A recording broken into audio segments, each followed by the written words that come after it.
Welcome in, have a seat. Kick back and relax, cause it's that time of the week. How's your day? Was it great? Well, it'll get better with Otalku Cafe.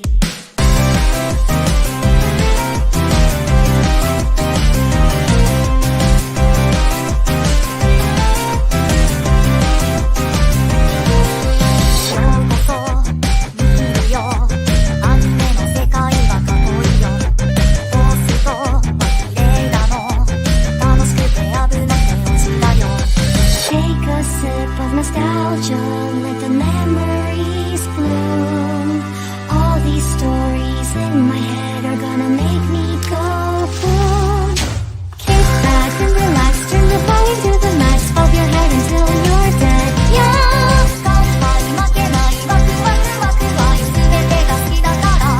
Yeah! Kick back and relax, turn the volume to the max. Bob your head until you're dead. Yeah!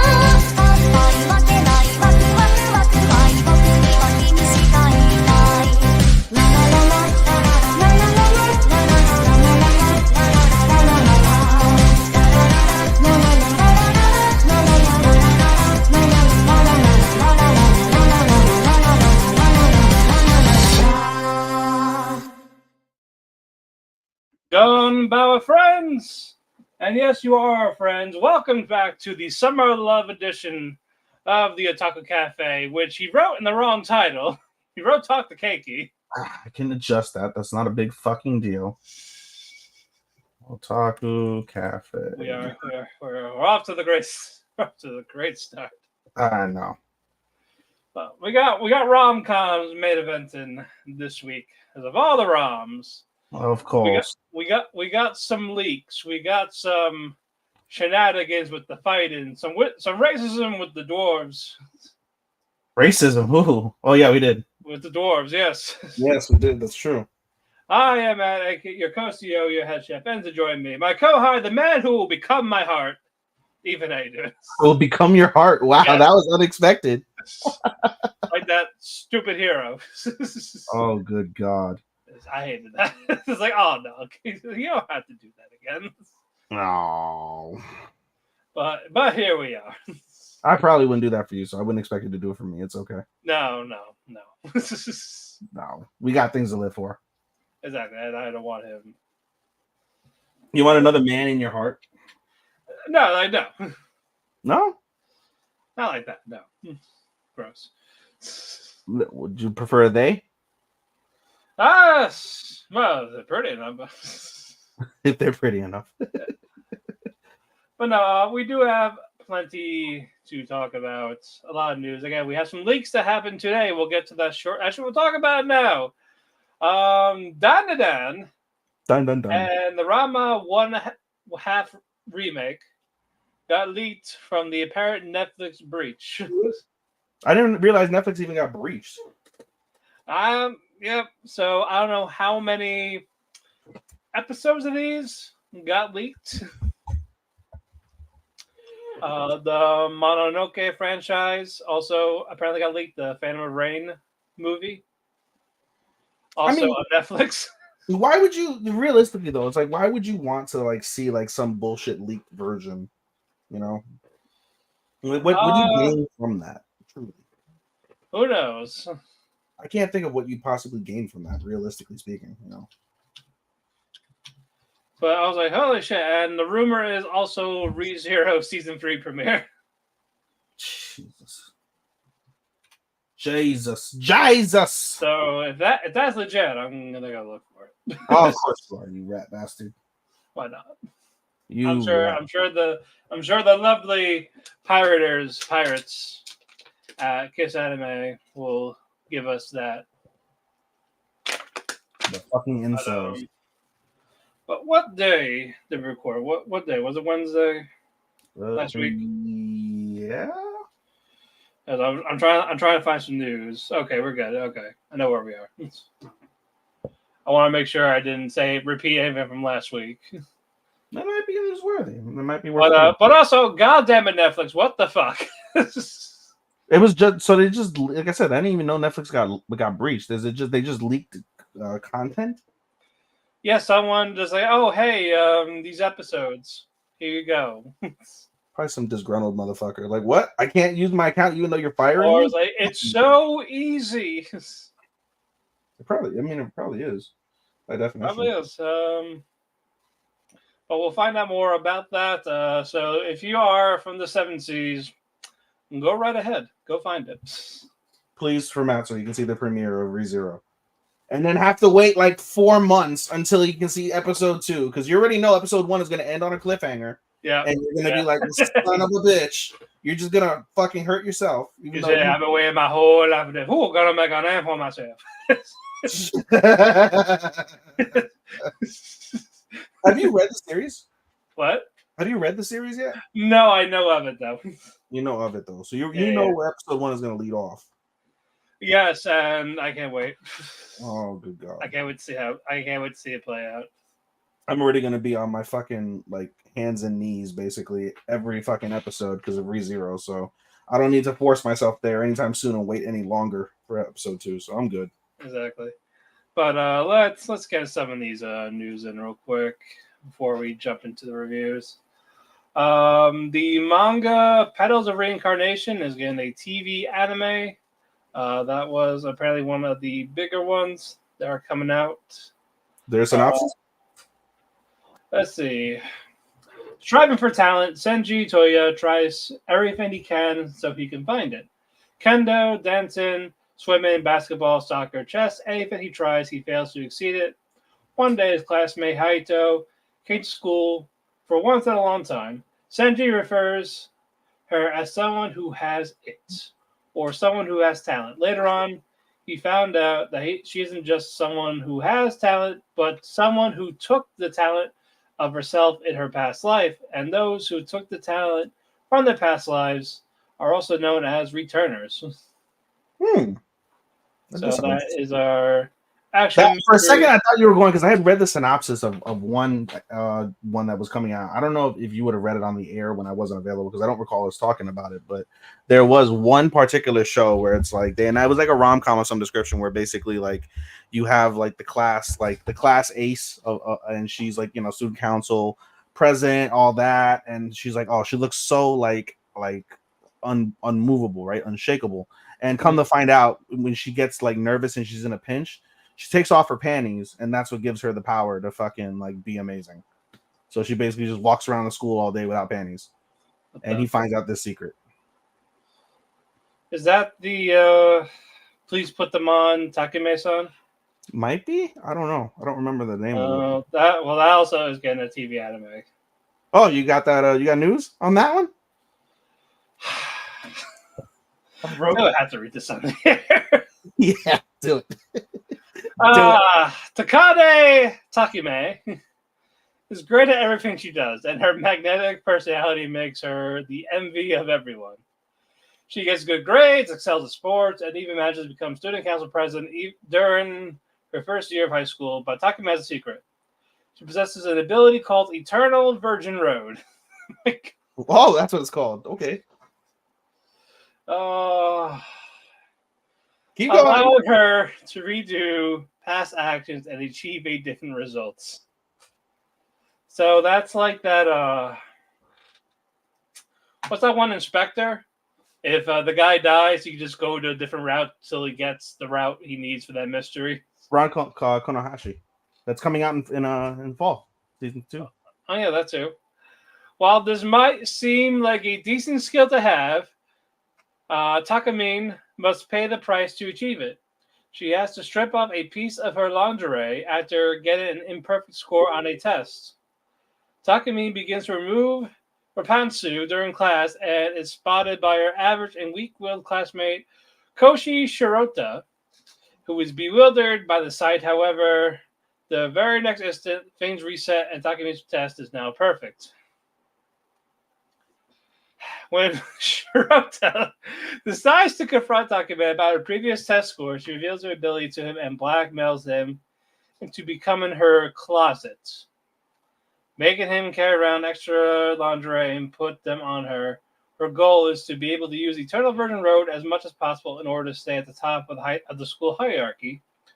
That's with little choice in the matter. Shirota accepts, starting an oddly intimate type of relationship with the most popular girl at school.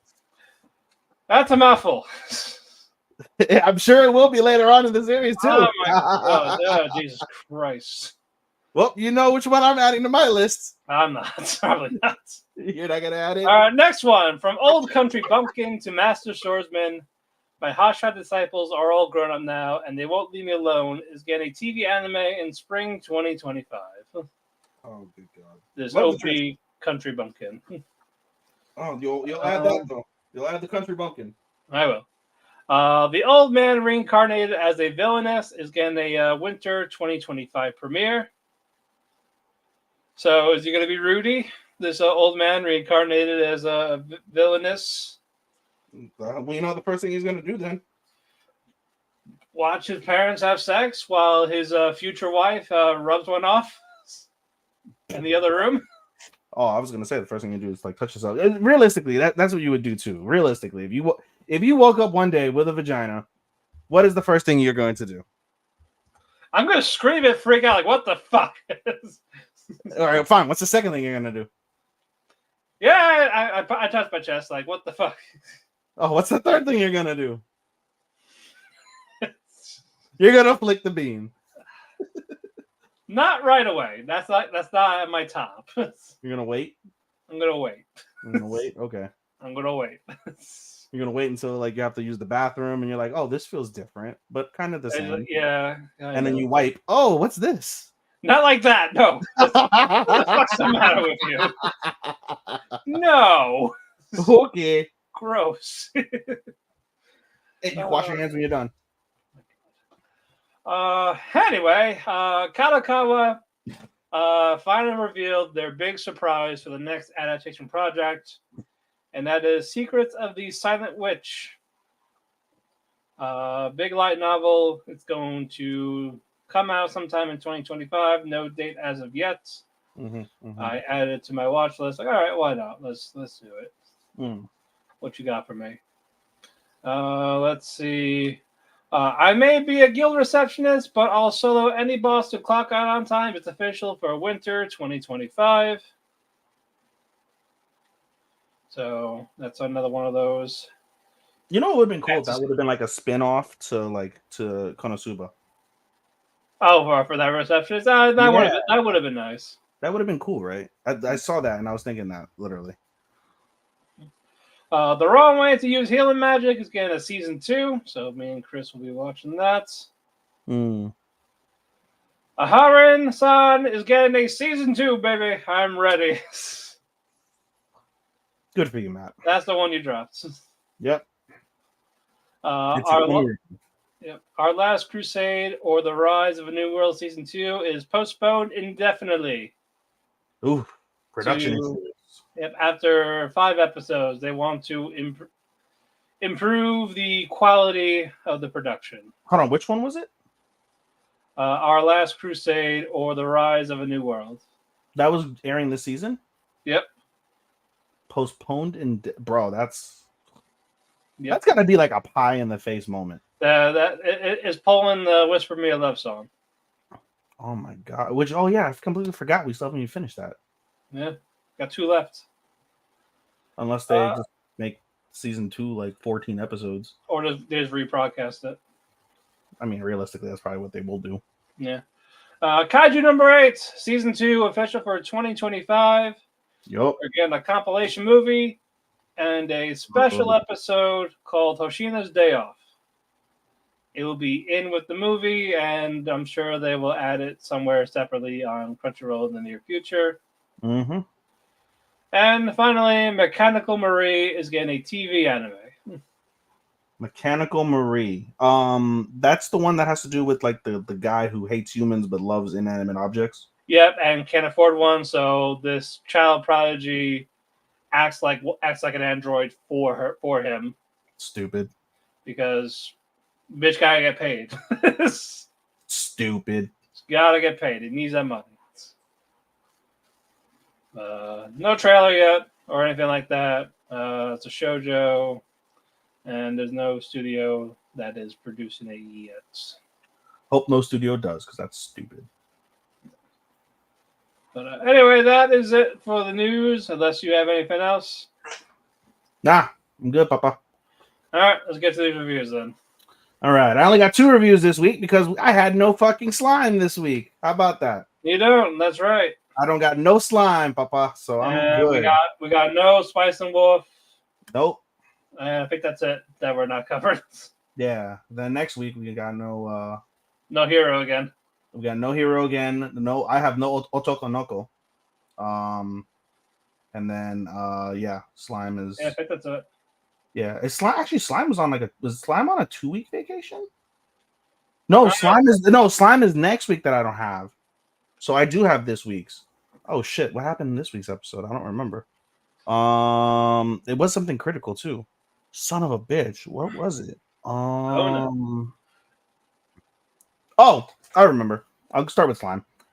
Slime basically continues off with we see the merchant whose name I'm forgetting. Let me see if I can pull it up in the character list. One moment. Basically, Rimuru introduces him to everybody. It's like something that looks similar like Rui Jerd or some shit. Where the fuck is this guy? Penis Wrinkle McGee. Who is he? Is he not on here? He should be on here. Does he have a more in character? Nope. God, there's so many characters in this show. I know. So many damn characters, and they all play some sort of like actual like significant role in like the over like arching show. I don't have his fucking name. Anyway, all right. Well, regardless, we see Rimuro introduce the merchant that he had visited a couple episodes back, and he basically provides like a itinerary and a plan for how the festival that they've been planning throughout this entire second half of the season is going to go, and everybody's satisfied with that from that front. And then we get a report from Sohei surrounding the guy, the Viscount that was selling elf slaves, because if we remember from the previous episode, the elves wish to find out what happened to their brethren because they haven't come back. And so when he recognizes the name, he has Sohei check it out. Sohei comes back with the report, and he mentions basically that the Viscount's been taken care of already, and the slaves are on their way over to back over to the temple, to the Great Forest of Jura. And when we get the story, we actually get introduced to one of the hero. He's called the Lightspeed Hero, Masayuki. And basically, we find out Masayuki is an isekai, right? He's from another world. He got teleported magically one day after living a simple, normal life. And basically, he has this special quirk, right? A special power, hero power. And it basically does 2 things. All luck is on his side. Like, you see multiple instances of him, like, about to get his ass kicked. And like you see him duck and like raise his head up to see what's up, and he just magically just knocked out a 500-pound fucking man, just without like no effort. And like so, all this stuff that happens to him, everything lucky basically happens to him and his party. And then likewise, it compels his party to be more like beholden to him, like not in a negative way, like we see in Tsukimichi, where that guy has like that evil eye that basically forces people under his spell. Like this one is more of like a positive compellment. And because of that compellment, it also gives them like not super abilities, but gives them more strength in their battles. They all draw from the hero. And so basically he's starting to become more world renowned, despite the fact he is for the most part pretty humble. Like he accepts all the gratitude, and he does it in like, not a asshole way, but he's not one of those people that's like shy from it at the same time, to a degree. And so anyway, we see basically him take on the task to basically go after the Viscount. He destroys his fortress and his lair and fucking rescues. And basically he's on his way to escort them over to the Great Forest of Jura. And basically there's a little bit of wariness with the monsters, because basically they've heard rumors of him wanting to basically kill Rimuru, right? And the opposite is true as well, where they find out, oh, he's a demon lord, he's a powerful demon lord. But so the hero is a little bit wary about it, but at the same time he's like, well, I've heard that he wants to be friendly with monsters, so let's not just go and attack him immediately. Let's gauge, see what he's about, and then we'll go from there. If we have to fight, we have to fight. If not, we don't have to. Fantastic. So that's kind of basically where the episode kind of ends, is basically him like in the carriage with the slaves and just kind of, trying to gauge how this fateful meeting that they're going to have is going to turn out. I imagine it's going to turn out fine. There'll be some silly misconception, and everybody will be happy, and they'll drink and have a good time, and blase, blase, blase, blase, blah. Anyway, all right, moving on. Senpai is an Otokonoko. This episode was pretty interesting. Basically, they follow up with the news that we had mentioned with Aoi really not liking Makoto. And so Ryuji at the beginning of the episode basically confronts her, like, not in a mean way, but confronts her with his, like, his perception. And Aoi basically can't hold it in, and she fucking starts bawling, crying, runs away. They're basically watching Makoto play basketball, and so he runs after her, and they talk about it a little bit. And basically, she opens up like his eyes, to, like, her feelings and things of that nature. Ryuji covers for him, and everything's all good, from that perspective. And then they kind of just move on from there. However, a couple things. One is basically, it's interesting because with this development, right, Ryuji basically, he has a clear path if he wants to confess to Makoto. And Makoto even, like, gets basically a preconception that, oh, him and Aoi are going out. And Makoto's like, no, that's not, or sorry, Ryuji's like, no, that's not true. Like, no. So then Makoto's like, so you do like somebody. Do I know this person? Ryuji's like, yeah, you know him very well. You know them. Sorry, you know them very well. He does use they, them. You know them very well. And then he gets embarrassed and he can't say or confess or anything. He runs away. And so there's a little bit of awkwardness throughout between Ryuji, Makoto, and Aoi for all, like, various reasons. But basically, this kind of leads to, like, a moment where Aoi kind of, she, what's it called? She kind of focuses on her past, and it goes really more in depth, as I mentioned. Like, she's more indifferent in life, and not choosing to like anything. Like, it goes back to her childhood. She's like, I like everything. I like this. I like this. I like this. But she doesn't ever make firm choices because she has no conviction in those choices. And basically, she just kind of carries that, like, that trauma, the fact that, like, her mom abandoned her dad more or less has abandoned her, even though, like, he's still around and he can communicate with her, or sorry, but he doesn't communicate back. Like, it's just a bunch of, like, unread text messages or left unread text messages. Like, it's, she's basically alone, and so she's never really gotten the sense of what love is. So that's why she's forcing the issue. And so it kind of leads her to make a big decision. Basically, there's a little bit of strain between the group. And on a rainy day, she basically tells Makoto to meet him in, like, this empty classroom, because they started meeting to eat lunch in, like, the empty science classroom, since it's becoming winter over there and it's too cold to be on the rooftop. And so on a rainy day, they, sit down, and, like, they're just laying down on the desk and just listening to the rain. And Aoi basically says, like, hey, I'm going to start having lunch with girls in my class from now on. Makoto's like, okay, understood, no problem. And then the episode ends with her saying, and I'm giving up trying to be with you. I appreciate, you letting me want to be with you, things like that, but I'm done. Take care. And she walks out, and Makoto's kind of left, like, holding the bag. He's like, huh? Like, he doesn't understand where this came from.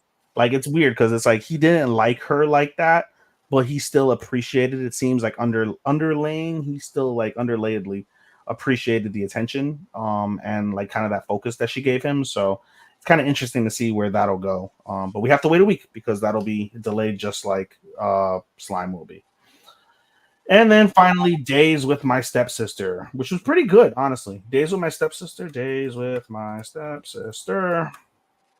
It starts off with basically seeing the focus shift from Saki over to the senpai, Shiori.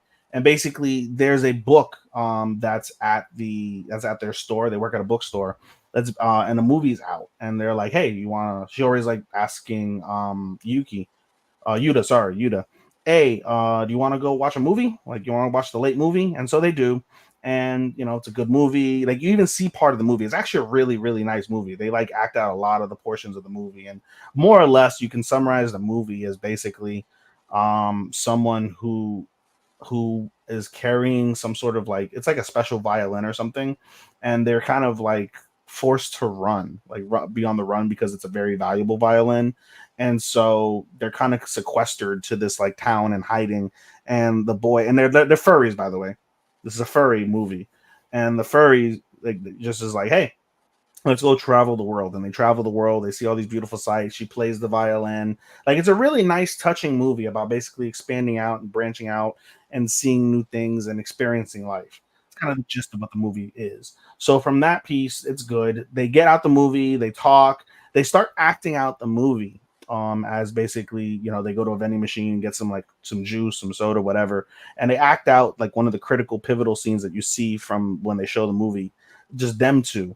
And basically you see Shiori, it looks like she's about to confess to Yuta, and she doesn't. She holds back, and basically as he walks her home, and they get to a point, and basically they talk about his sister a little bit, and you know, she says, Shiori does, you know, like, tell your sister I said hello, give her my regards. They separate. Shiori gets in her car and just kind of looks at herself in like the rearview mirror, and like she looks like kind of like defeated, like, you stupid bitch, you should have like confessed. Like, she's holding on to something. You can tell she's holding on to something, and it involves Yuta. So very interesting to see if they like kind of delve into that, or if they just leave that as kind of like the unsung like reality that she does have feelings for him. And so then we move on to the next day. Basically, Yuta and Saki have dinner or have breakfast together, and basically they talk about the movie, talk about studying, things like that. And basically Saki kind of wants to get more into what Yuta's into, because she knows, like, hey, he really likes books. You know, I want to get into books. Not only do I want to get into books because you like books, but maybe it'll help me with my literature score since I suck at literature. You know, and so, you know, she's like, I don't have time to go watch the movie, so let me read the book that you saw the movie on, and, you know, I'll understand what you saw. And so basically Yuta goes to work, and Saki ends up going to his job to go find a study guide that she needs for school, and B, the book. And she ends up meeting Shiori. The two of them talk, have a good time, whatever. And again, still like that, like those feeling tensions between Yuta and Saki are still there. Like, Saki basically says, like, you look great in that apron. You know, like, she's very like, she wants Yuta's help more than she wants Shiori. Like, Shiori's cool, whatever, but she's more centered on Yuta. And so she buys her books, everything's good. She says, I'll see you at home. She walks off, and Yuta just continues talking to Shiori, like, you know, just coworkers and stuff.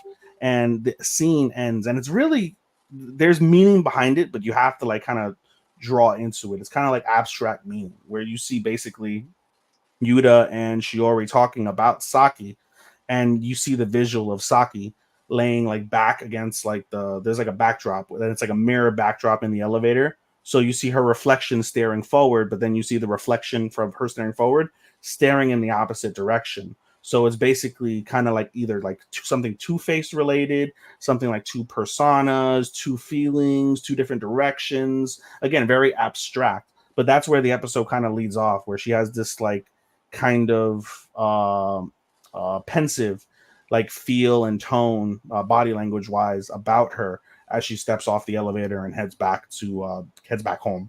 So again, really love this series. Makes you really think. It's not nearly as like funny incest like we see with Alia, but obviously there's still the undertones of it being the stepbrother stepsister vibe, and there being a lot more depth. But I think there's a beauty to that. There's more depth to the feelings. It's not just, you know, simple haha feelings. It's not your typical feelings that you get with a rom-com. It's very atypical, very abstract, very very meaningful in its own way, without being too like in your face, very subtle. And that's why I keep telling people about Days with My Stepsister, because I'm the only person, I think, besides Chris, who's watching, and Chris isn't that big a fan of it, but I still stand for the show. I love it.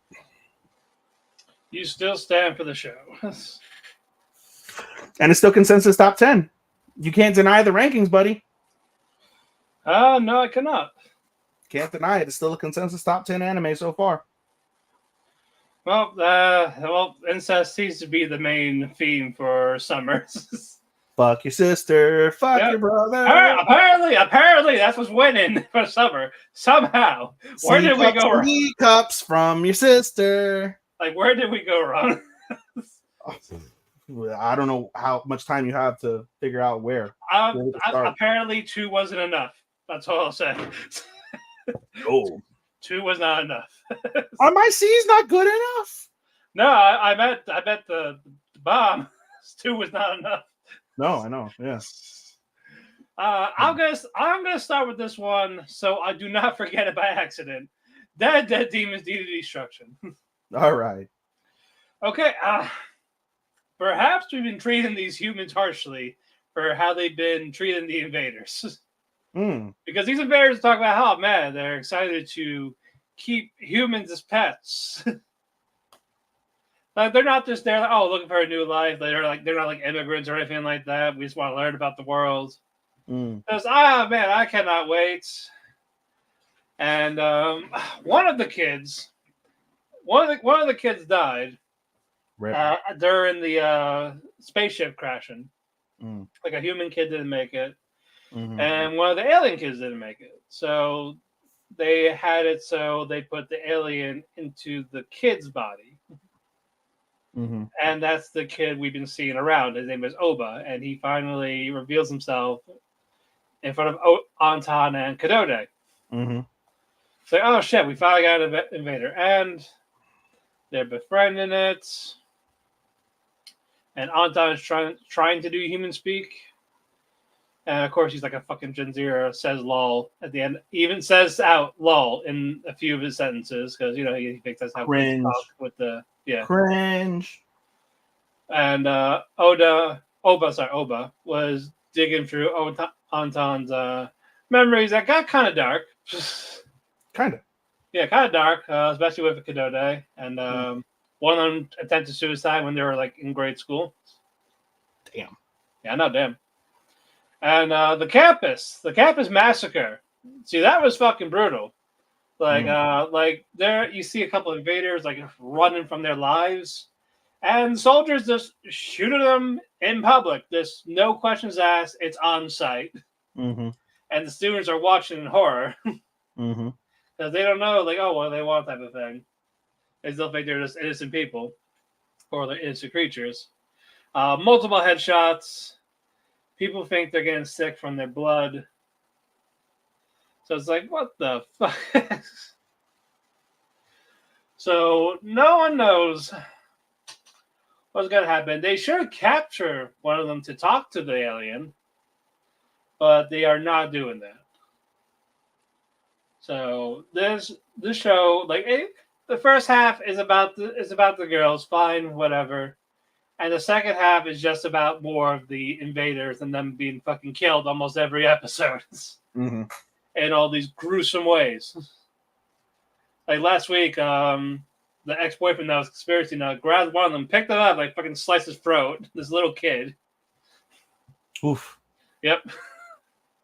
No hesitation. Like, what the fuck? Holy shit. Oof. I know. Oh, mercy. Have mercy. Did you watch this week's Autry or no? No, I never got to. Okay, I'm going to talk about it real quick. Yeah. Basically, Natsuki, the gang, they're on the boats, basically looking for materials underwater. And they're confused by Autry going to water by herself without scuba gear or any of that type of shit. Goes, but, you know, high performance. He doesn't say that, though, but... I mean, that's why is he confused? She literally saved him from drowning. No. The kids, like Rika and all that. Oh. Yeah. They're confused. Like, oh, how could you do that type of thing? Oh, okay. Yeah. And Natsuki kind of has a heart-to-heart with Ryuji. The one's like, no, this ain't gonna work, that type of thing. Basically, if you give up if you fail once, you just give up right then and there. And Natsuki's like, well, we're just gonna keep trying. They're gonna keep trying. There's always thousands of methods, and one of them is always going to work. You can't just do, I quit, just like that. No. Damn it. Not how it works. Damn it. So Ryuji is going to help him find a battery because, again, in this world, batteries are very rare or expensive. If you could find it's not in this world, it's in this island. But that's what I mean. Like, it's not really good luck finding one. Yeah, they're all dead or used already, yeah. Yeah, dead, nowhere to be found, or very pricey. Sure. you might not get a good charge out of it at the same time either. Yeah, it's risky. But Autry, Natsuki, and Minamo, let's evade. Didn't really find much. When they get back home, Catherine is there with a knife. With a kniff. With a kniff. Point has it on Minamo's neck, ready to kill. Why? Because she wants Autry for the money. So like, if you don't give me her, I'm going to kill this bitch. It's like, yep, I got a debt collector, so I'm collecting the money for myself. I'm surprised you didn't sell her yet. I would have. I should have. I'm going to right now. And fucking Autry just does her rocket punch. Punches her in the face. High performance. Yep, that was high performance. Yep. Punches her. She gets knocked down. And she backs up. She backs off her now. Yeah. Like, yeah, you better run, bitch.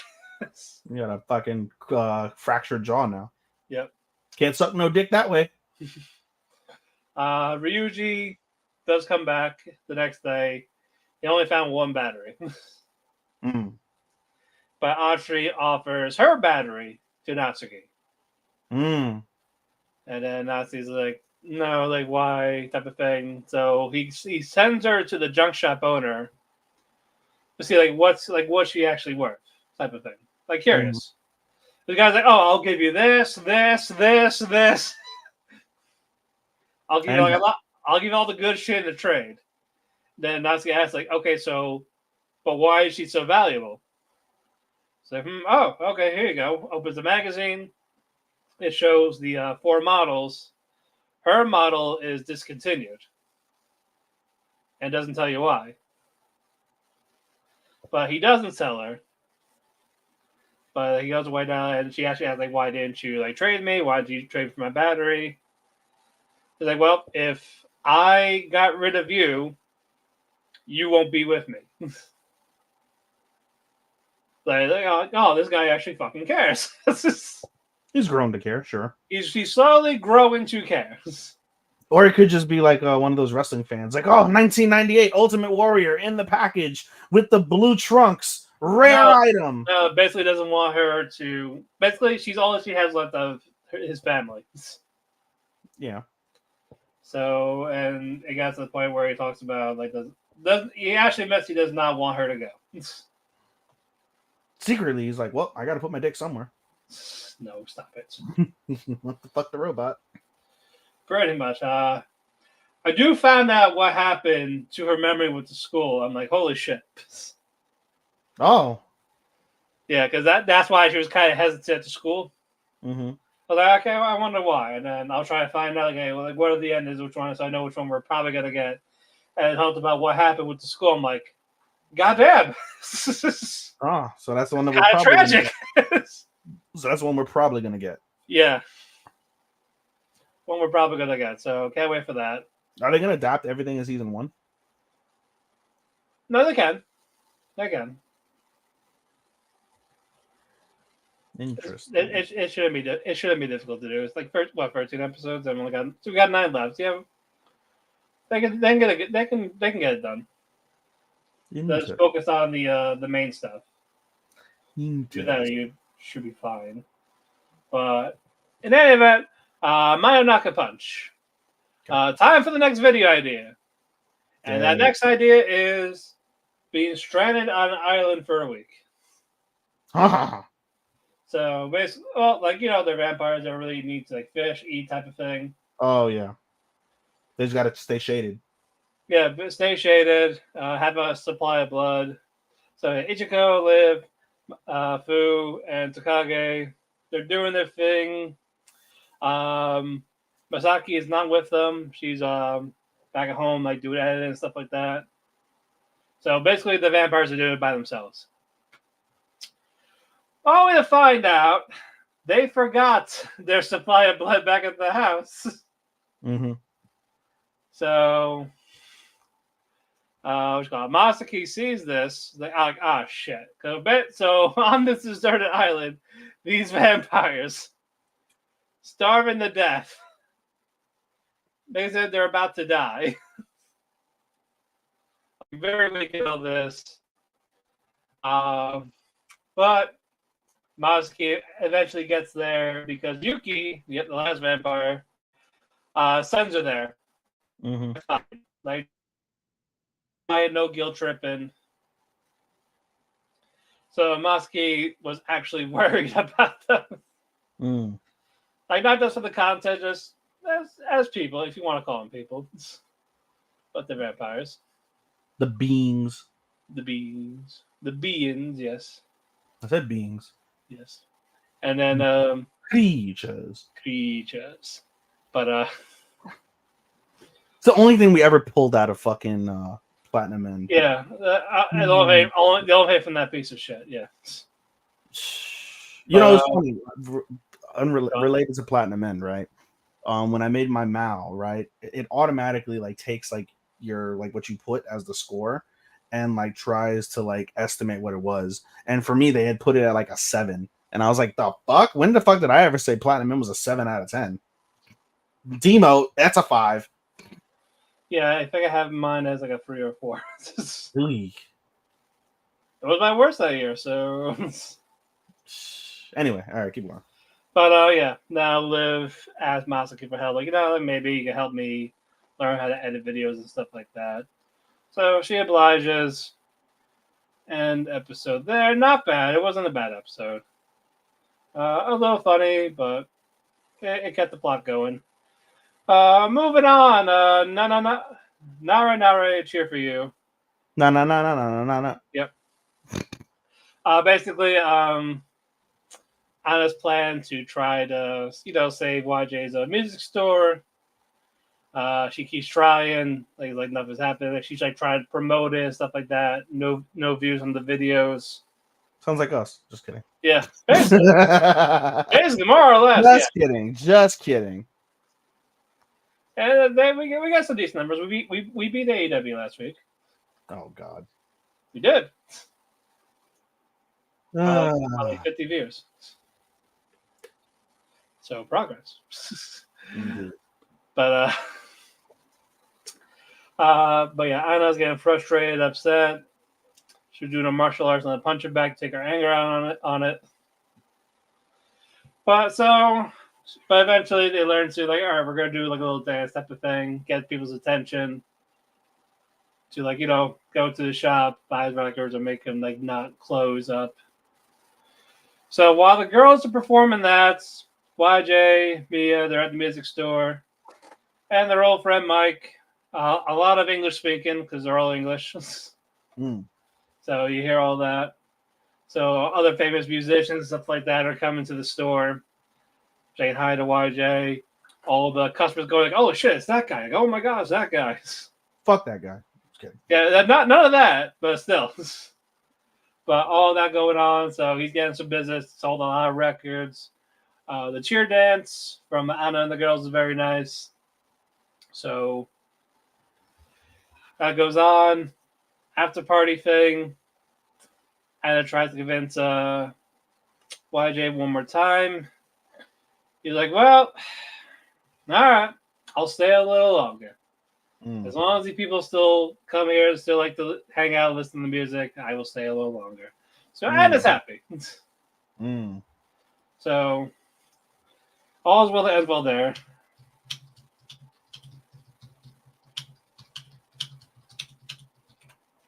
Indeed. But nice episode there. How many do I have? Let's holy shit. Suicide Squad. Okay. All right. Suicide Squad goes back to the kingdom. Speaking, they're going to celebrate. And all of a sudden, guards go up to them. Excuse me. And the queen says, off with their head, basically. Lop that bitch's head off. Yep. So they're trying to hunt him down. King Shark gets captured. Not Baby Shark, King Shark. King Shark. While Suicide Squad runs away, they go to like their reset points for the bases, and so they call Amanda Waller. And you know Amanda Waller, right? You know how ruthless she can be. Sure. So, one of the guys tells her, like, "Hey, these people are a lost cause. We can't reason them. They're not gonna get our help. They want to kill us. Yep. So Amanda's like, well, come back right now. We'll forget the whole thing. What about King Shark? Oh, 1 second. Pushes the bomb for a detonator, and it kills Clayface. His head blew up. Like, what the fuck? It's like, oh, by the way, come here now. I'm going to do it to all of you. And then the guy was trying to convince, well, they don't know. We're not leaving King Shark behind. We're not doing this. So, like, let's give us some time. He's like, all right, you got 24 hours from right now. And your friend's still dead. You still got no head. He's still His dead. brain is still on the wall. But Clayface does come back to life because, again, he can move his brain to other parts of the body because it's Clayface. Right. So when it got blew up, it was basically like an empty part of his head. So he made himself come back. That doesn't make any sense because he didn't even know it was coming, right? If he knows it's coming, then he would be able to, like, all right, I'm going to move it to my fucking, like... Well, you can hear the beeper of your detonator. So in the millisecond it takes for the beeper and the detonator in his head to go off to him not having a head, he's just like, whoop, brain is in my stomach now. Well, he moved it to his arm, but yes. Whoop, boom. He's like, he ain't stupid. He knows like she's gonna pull some stupid shit. Keeps it in his left. Well, I was happy he was back. It would have been great if it was in like his ass cheek, circa fucking Deadpool or something. But yeah, Harley. Before that, though, Harley was talking a bunch of shit to Amanda Waller. I was like, I'm gonna basically fucking kill you when we come back. Do it. Yep. Oh, she wants to. So they're up there. They're trying to think of a plan. They look all the way over there. It's like, can we make it there in a day? Sure. We could try. We could very well try. Why not? So as they march on the princess. What's her name? Fiona. She's underground somewhere, and she overhears her mother basically yelling and screaming. It's like, all right, what the fuck's going on? We got 2 more episodes, but good to show that. Good to see Waller put her authority into good use, if it didn't fully work. Respect my authority. Respect my authority. My wife has no emotion. We get Arisa and Senju, who are technicians. Arisa is the human one. Senju is the robot. They look at the form. They're like, oh shit. Mina wrote a request in saying, don't let Takuma know about a certain upgrade.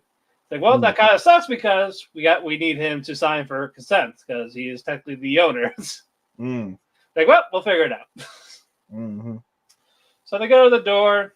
They introduce themselves. Arisa explains to Takuma how this process works. While it's going on, Senju is just looking at Mina, going, "Hey, open your head. I gotta check you. Open your head." Because Takuma explained, Mina's like doing this on her own. Like she even wrote "I love you" with the name, like with my name on the Omo rice on ketchup. I didn't tell her to do that or anything. They're like, oh, okay. So she's like, okay, she might be defective. If there's anything default, we're going to reset her like a factory reset. So open your head. Mina just gives her like this cold stare, nothing, doesn't say anything. Head. That would have been great if she just Koshi-panned her head. Yeah. No, she's just like, no. Like, I'm not asking again. And fucking Senju goes like Doc Ock with the arms. I ain't asking again. Eventually she does. Then Takuma basically tells her, hey, tell her like stop it, like right now, type of thing. But basically, if she kept going, Mina was probably gonna punch a bitch. But basically, calm down. Arisa puts Senju in sleep mode. Takuma filled out the form while being hesitant. He didn't look at the request that Mina made. So I was like, if she said she has surprised me, I'm not gonna pry. that type of thing. Arisa said you are about to leave. Mina takes a little selfie with Takuma to be like basically remember me about like before and after type of thing. So you don't get lonely, essentially. No. Then Mina beats the Arisa and Senju to go in the car. He's off for repairs or the upgrade episode. Pretty cute, pretty cute. Because I thought before the first three episodes were rough, but like, okay, now it's getting there. It's still not great. Mm-hmm. It's watchable now. Mm. Sengoku Yoku. You kind of got too many. Dude, you've got 7. Unless I'm probably gonna, for the sake of helping you out in your alones, I'll pick up Atri again just to help you out. Just to help you out with one. I already talked about Sengoku Yoku last week. All right, I'll talk about that. Cool. All right. All right, so one more. Dimensional Seduction. All right. Ririsa is doing her photo shoots. Like they show her to reveal her outfit. She's very nervous.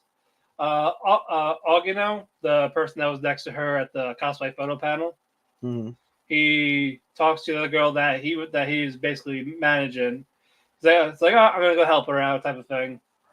They're okay. We got 20 minutes for a photo shoot. Like line up right here, get your photos right here, type of thing. Like this guy was organizing it to make it that people got a fair photo shot while Ririsa wasn't overwhelmed.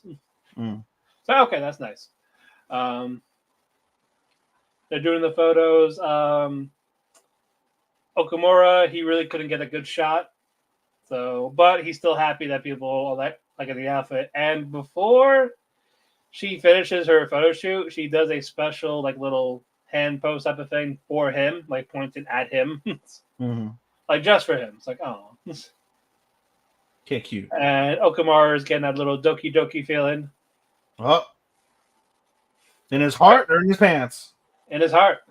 All right. So is Ririsa. Oh. Yep, and she's been feeling this since the day of the events. She goes to the changing room, and like she's like changing out of her outfits. Yeah. And while she made new cosplay friends, and they're all sharing like these horror cosplay stories of times they fucked up their outfits. Like it happens to everybody type of thing. Like I was washing my wig, and an hour later, I realized I left it in the tub, so the whole hair was ruined. Oh. Like, ooh. And one left the wig in front of the TV screen, so since it was dark out when he got back in the room for horror movies. Oh shit! So I was like, oh. So story type of thing. There's her thing was just to have a cosplay horror story, but she hates her outfits because either she looks sexy or she looks fat in it, even though she's not fat. And she was showing an example of her regular clothes because the outfit she had on was what her competition gave her, Mikari. And they look at it and they're like, "There's nothing wrong, but just she has no fashion sense. She doesn't know what clothes go with what." So I was like, "But they don't tell her that." Nope. No. They go Okamura, Ririsa. They're at the train station, waiting for the train. Ririsa talks about her feelings. Oh. She says love. And he's like, huh? Nani? But my love for you as my cosplay partner, supporting me and taking pictures with me. Ugh. And Okamura is like, yes, that's exactly what I was feeling. Yep, it wasn't love. Nope, it's just my admiration for you as your partner in this cosplay adventure. Nope, no love whatsoever. I love beating off to fucking pictures. Yeah, I love to beat up to your pictures. And not you would. Not you as the picture, not you as the person, you as the character. I love beating off to that. Yep, exactly. So fuck you. So they're both stupid. Awful. Yeah. I was like we were right there. Fucking atrocious. We were right there, man. What are you doing? Imagine if I was watching this show. You would be like, just fuck. Seriously. You're like, just fuck in the trade. Might as well. Golly. All right, now let's get to our together. All right. Avoiding the ROMs because we're saving those for last. Yes. What do we got? My Hero Academia. Let's just start with that. Let's start with the big one, huh? Start with the big one. Bakugo's dead. Yep. Shinderu. Shinderu. Genus is really trying his best to stitch, and he cuts. He does. I mean, he does stitch the heart, but it ain't beating. It's just not beating. Like he's trying his best. He's doing his best. You would think that one of them would have a quirk, right? That would be able to take blood or something, and like be able to like cleanse it and then shove it back in your body, right? Like be able to like. That's it. But there was actual stabs in the heart, so. No, but I mean, okay. First thing you stitch the heart so no more blood like leaks out or minimal blood leaks out, and then you have somebody with like some sort of water type of like quirk to fucking just go and like all that pool of blood he's just laying in, just. Oh. But no, that'd be way too convenient. It would be, but you got to think of these things ahead of time. Come on, my hero. But before we get to that, we gotta go to All for One. Yes. Holy shit! He is sexy. He is sexy. Endeavor burnt him alive, but turns out it was a bad thing to do. Yep. Because he had a bit of Ares quirk, the reversing thing. Yeah. So now he's in his prime. Yeah. With his quirk. Crazy. So no more life support respirator. He's basically 100 years younger. Yep, he's a fucking hunk. And he's a hunk, yeah. Like, holy shit. He got all the bitches and stole their quirks when he was done fucking. But the trade-off is he's a little easier to kill. No, basically, I think the trade-off is that he's going to basically end up withering to nothing because it reverts back. So right now, he's peak status. But he's going to keep bleeding. He's going to, so you'll end up seeing teenage all for one. So basically it's going to be a slow process until he fades away to non-existence. Yeah. So his last stage would be like, what, fetus? Fetus all for one. Yep. And then you kill the fetus. And then you abort the fetus. But, All for One took another quirk. Yep. And Hawks is trying to hold them off. That is it on that side. And then, guess what? Dobby is no longer knocked out. Nope. Dobby is alive, and he managed to figure out Shota's quirk in about 15 seconds. Yep. So they didn't show much in that one. Just basically just him going and follow balls. No, well, he fucking killed one of the support guys. Yeah. One of the never support guys. He burnt him alive like a crisp. That motherfucker charcoal. I'm like, what the fuck? Well, I mean, he said it. He's like, it wouldn't be a battle if the villains weren't as resilient. Exactly. So we're gonna get that battle in the upcoming episode or two. Gotta think. Well, look, we got about 9 episodes? Yeah. Yeah, we've got 9 episodes. It's basically those fights, and season 8 will be the last, but it kind of puts a damper on things where it's like there's going to be one more season. So, and then you got a movie that's going to come out. This is more that they're trying to stretch it out as much as possible to justify the 25 episode count to get to the final seasons. I mean, they could just pull the fucking Demon Slayer and do 12 and 12. Season 8, season 9, 12 and 12. They could have. They really could have, but they could have done. Imagine 12 seasons of this, instead of doing 24, 21, 23, whatever the fuck odd numbers. Nah, it'd be too long at the same time. Yeah, I guess. I'm okay with the 2 core, just the balancing out for this season. Yeah. It feels like I'm really we know we don't have an episode. That's why we're going to stretch out as much as we can. Yeah, I mean, at least they're entertaining. It's not like you're. Oh, they are. No. They are focused on what they want to focus on. It's not filler. Yeah. So there's that. But now we go back to this biodome, the coffin. And the coffin in the sky, as they say. Was it Blood? What's that ninja's name? I got it. Ninja. Edshot. Yeah, Edshot. But yeah, Edshot is talking to Genus. I come shot. Edshot. Come shot. Back shot. I still can't believe they made a joke elusive. We'll get to that later. I'm like, no, they fucking didn't. No, but Ed Shot is talking to Judas. He's like in denial, like, what the fuck? What's going on? Our other heroes are trying to beat up Shigaraki. It ain't working. And Ed Shot has this brilliant idea. I'm going to be inside this child. I'm gonna put myself all inside him. I'm gonna come inside him. I'm gonna edge my shot inside him. Yes. So he pins himself down to like this little thread needle thing, goes inside, and he goes, I'll become his heart. It's like, What you guys think I was gonna do, you perverts?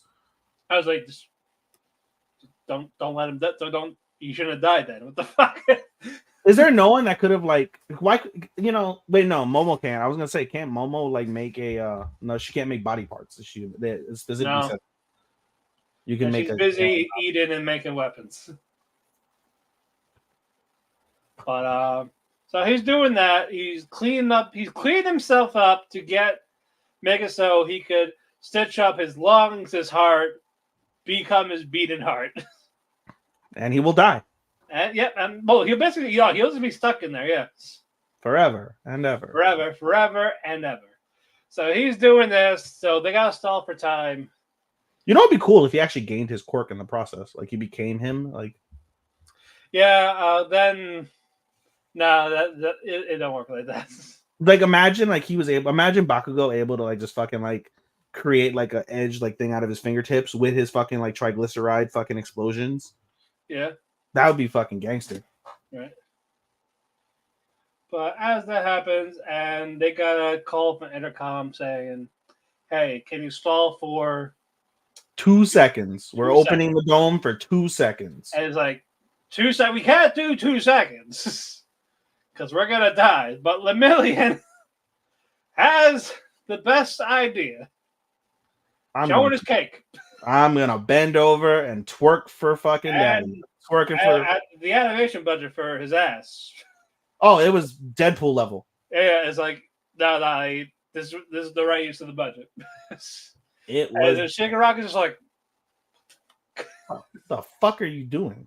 And it's all for 2 seconds. It was enough. And here comes Deku. Our triumphant hero has returned. And smash. Smash! Yep. So, next episode there. Nice ending. Nicey. So, it's all coming together. Oh, yeah. Indeed. And then when Deku's down, we'll get the triumphant return of Bakugo with a new heart and lungs. Yep.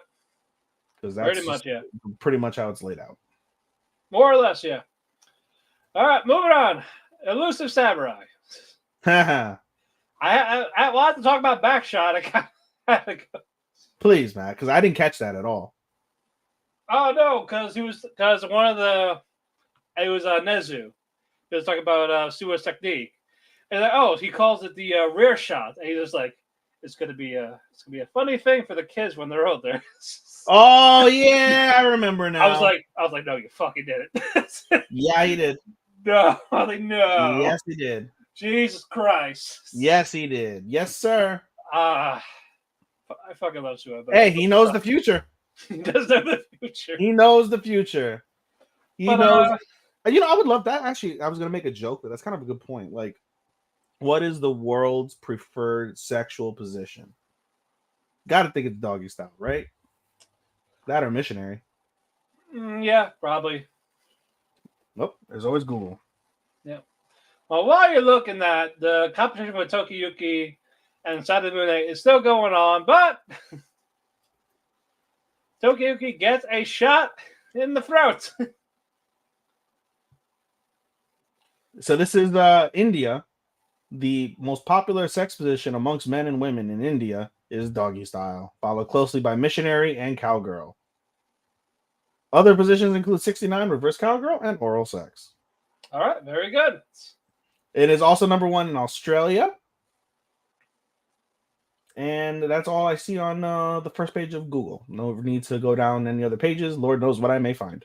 All right. But anyway, Tokiyuki won the competition after shooting the arrow to his throat. Yes. So I like the first, like, all right, Sue was like, all right, you guys can relax now. They're back at the shrine. I hope we don't have to see him again. I'm here. Next day. And next day, very next day, he's Very very next happy. day. We won't see him for a while. Surprise, motherfuckers. Oh, by the way, we have this imperial order. Sua, I take half your land. You give it up to me in 10 days, ho. Yep, so ta-ta. And then they're telling Sua, like, so this is war, right? We gotta kill them. Yeah, they can't take our land without us fighting for it. It's like, no, I'm not doing that. I have a better idea. Yep. Hey, you, Tokiyuki. Stay. You stay. Everyone's got. I have a job for you. You're gonna hire this thief. Why do we want a thief in our ranks? We're noble. Well, because you're gonna have him steal that imperial order. Yep. He's like, you're gonna learn to make use of treacherous people. Yep. Which is actually that was a really good quote, quite honestly. Mm-hmm. Oh no, I agree. Yeah. But yeah, his name is Gemba Kazuma. You will find him in this village. Indeed. He's a kid your age, because they all have to be the same age. Why not? Yep. So the elusive gang, they go there, they're looking around, they're talking to the older people. They said his name and he appears. Literally. He and did. It's like, say his name and we disappear. We believe in Genma. We believe in Genma. Yep. But yeah, he's on the tree. He's like, well, I heard my name. I came. So, yep. I came as soon as I heard. But basically, I heard about you wanting me to take this. I mean, I could do it for 100 Gimba coins. That's like equal to like 3 million yen. 5 million yen. 5 million yen. The elusive crew was like, oh, that's so much money. Oh, we can't do it. The Gamba was like, oh, I know these are poor people. They can't afford this. Fucking poor. And then fucking Tokiyuki's like, oh, that's so little. You're so generous. I thought you just gonna ask for a province. Yeah. Like, oh man, we will get you that. And then Gamba's like, what? And then the fucking the girl. The other two are like, that's you could get so much money. Yeah, it's like I love how you're playing the long game. Ask for little and expect a lot when the job is done. Because you're just asking for 100 now with the expectation that when you get your province, you'll make tens of thousands a day. And then he just lost his fucking mind. He's just like, yeah, I was like, stop it. How dare you corrupt me? Because we find out basically the episode actually truly starts off with like a flashback scene to his like Shisho dying and basically saying that don't trust any human, don't trust any only trust thing. money. Only trust the money. The money will never let you down. The money will love you. But the deal's made basically. Yep, it is done. Yep. So it's Gemba and Tokiyuki doing this. Indeed. He's like, well, I'm surprised you didn't check him out. Like, well, of course I'm gonna be. I was given this task. I'm gonna help out. Yep. It's like, well, okay, fine. Your funeral if you lose. In effect. But they're like, okay, so basically, they're waiting for Sadamune to basically leave, and the real threat is not the locks, it's the guards. Yep. So basically, take them out. Yep. Or find a way to unlock it and get it out without being seen. Yep. I like how Sadamune goes to the guard like, wait a minute, look, I'm trying to be cute. It's like, oh, all right, fine, fuck. Jesus, sir, sorry, fuck. My bad. Damn. Yeah, like, God, sorry I didn't compliment you.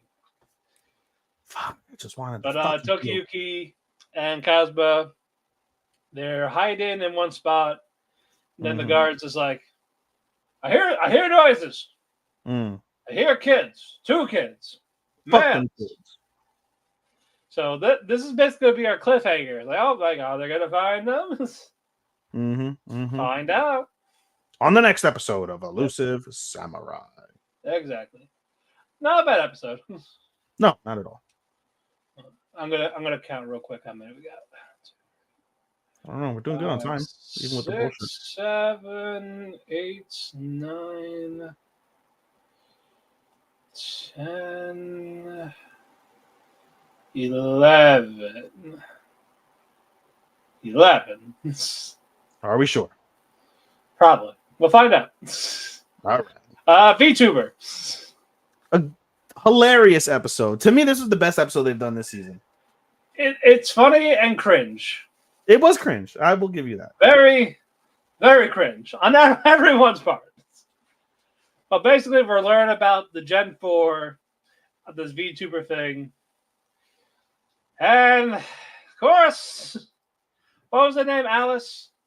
The pink hair one? 1 moment. Chotto mate kudasai. Chotto mate. I think it's her. Yeah, it is. Arisu. Yeah. First one is Soma, or Alice Soma. Yep. And she idolizes Yep. Aoyuki. Idolizes is a severe understatement. Like, basically, you remember Komi can't communicate Yes. with that fangirl? She's worse. I say it's that. I'm saying it's basically that. No, like Homegirl in fucking VTuber is worse than that. I know, but I'm saying I'm doing it as a comparison for those people. Sure, that's a decent one. It's like, let's do a haunted house so I can grab her butt. Oh, let's get a pantry shot as much as I can, as quick as I can, Yes. damn it. Being with her is the equivalent of sex. I could have to fuck her. And she is the ultimate gooner. Literally pictures in every part of this woman's apartment. And of course, drinks the healthy drink of Strong Zero. Gachi Zero. Strong Zero. Oh my god. So that's one. I would love to see a post amble at the end of this season where it's like, and all these girls died at the age of 40 due to cirrhosis. Let's meet the next one. Yamatani. All right, you know what? She ain't bad. Nice design, blue hair. Nice dress. Is like, what's wrong with her? She's a little. Explain little to those who aren't familiar with fetishes. Hello, Hunter Iggy. How you doing? Welcome to the anime side of Ferdershi Radio. We will have professional wrestling in a couple of hours for the NXT Great American Bash. I would have been a part of that if I watched it. Could have told me. Could have pushed this to Thursday. That's all right. All right. I was looking to watch to support TNA for Joe Hendry against Joe Coffey. I mean, you might as well watch Pete Dunne and fucking Cedric, and apparently Josh Alexander was rumored to show up. Oh, really? For Ethan Page. Oh, really? As a rumor, I don't know if that was confirmed or not, but that would be cool. That would be wicked. So, but yeah, for those that don't know, a little is an adult that acts like a toddler, whether it's like a baby, preschooler, around there. Keepers, pacifiers, rattle toys, temper tantrum, titty milk, crying like a baby, having a coloring book. Hate it. That's actually probably one of my fetishes I despise and judge the most. Like I said, I don't kink shame, I kink judge. And during this, she was searching for a new mummy. Subscribe to become a mummy. Insert Rhea Ripley. I'm just kidding. I know that's the only one, but who else? Number 3 was Sonozaki, the animal freak. Yep. Sonokaze. Complete freak about the nether parts of the animal. Yep. She starts talking about elephants and their dicks. Yep. So who else? Was it just those 4? Just those 3. There's just 3 girls. Yeah. So what the fuck? I mean, you got Fox Girl, you got Alcoholic, you got a manga, what's it called? A mangaka drawer, basically, right? Animator. That's not bad. Yep. Fox Girl isn't that bad. And then you have ASMR Girl. That's dope. Yep. You got Gamer Girls. You have 2 Gamer Girls. One's super ecchi. One is like high school-esque. Right? So, got one that's essentially a fairy. We got a gooner. We got a baby. And we got an alcoholic. You know, I love my nephew to death. My nephew has really gotten like he's become obsessed with like this one particular American VTuber.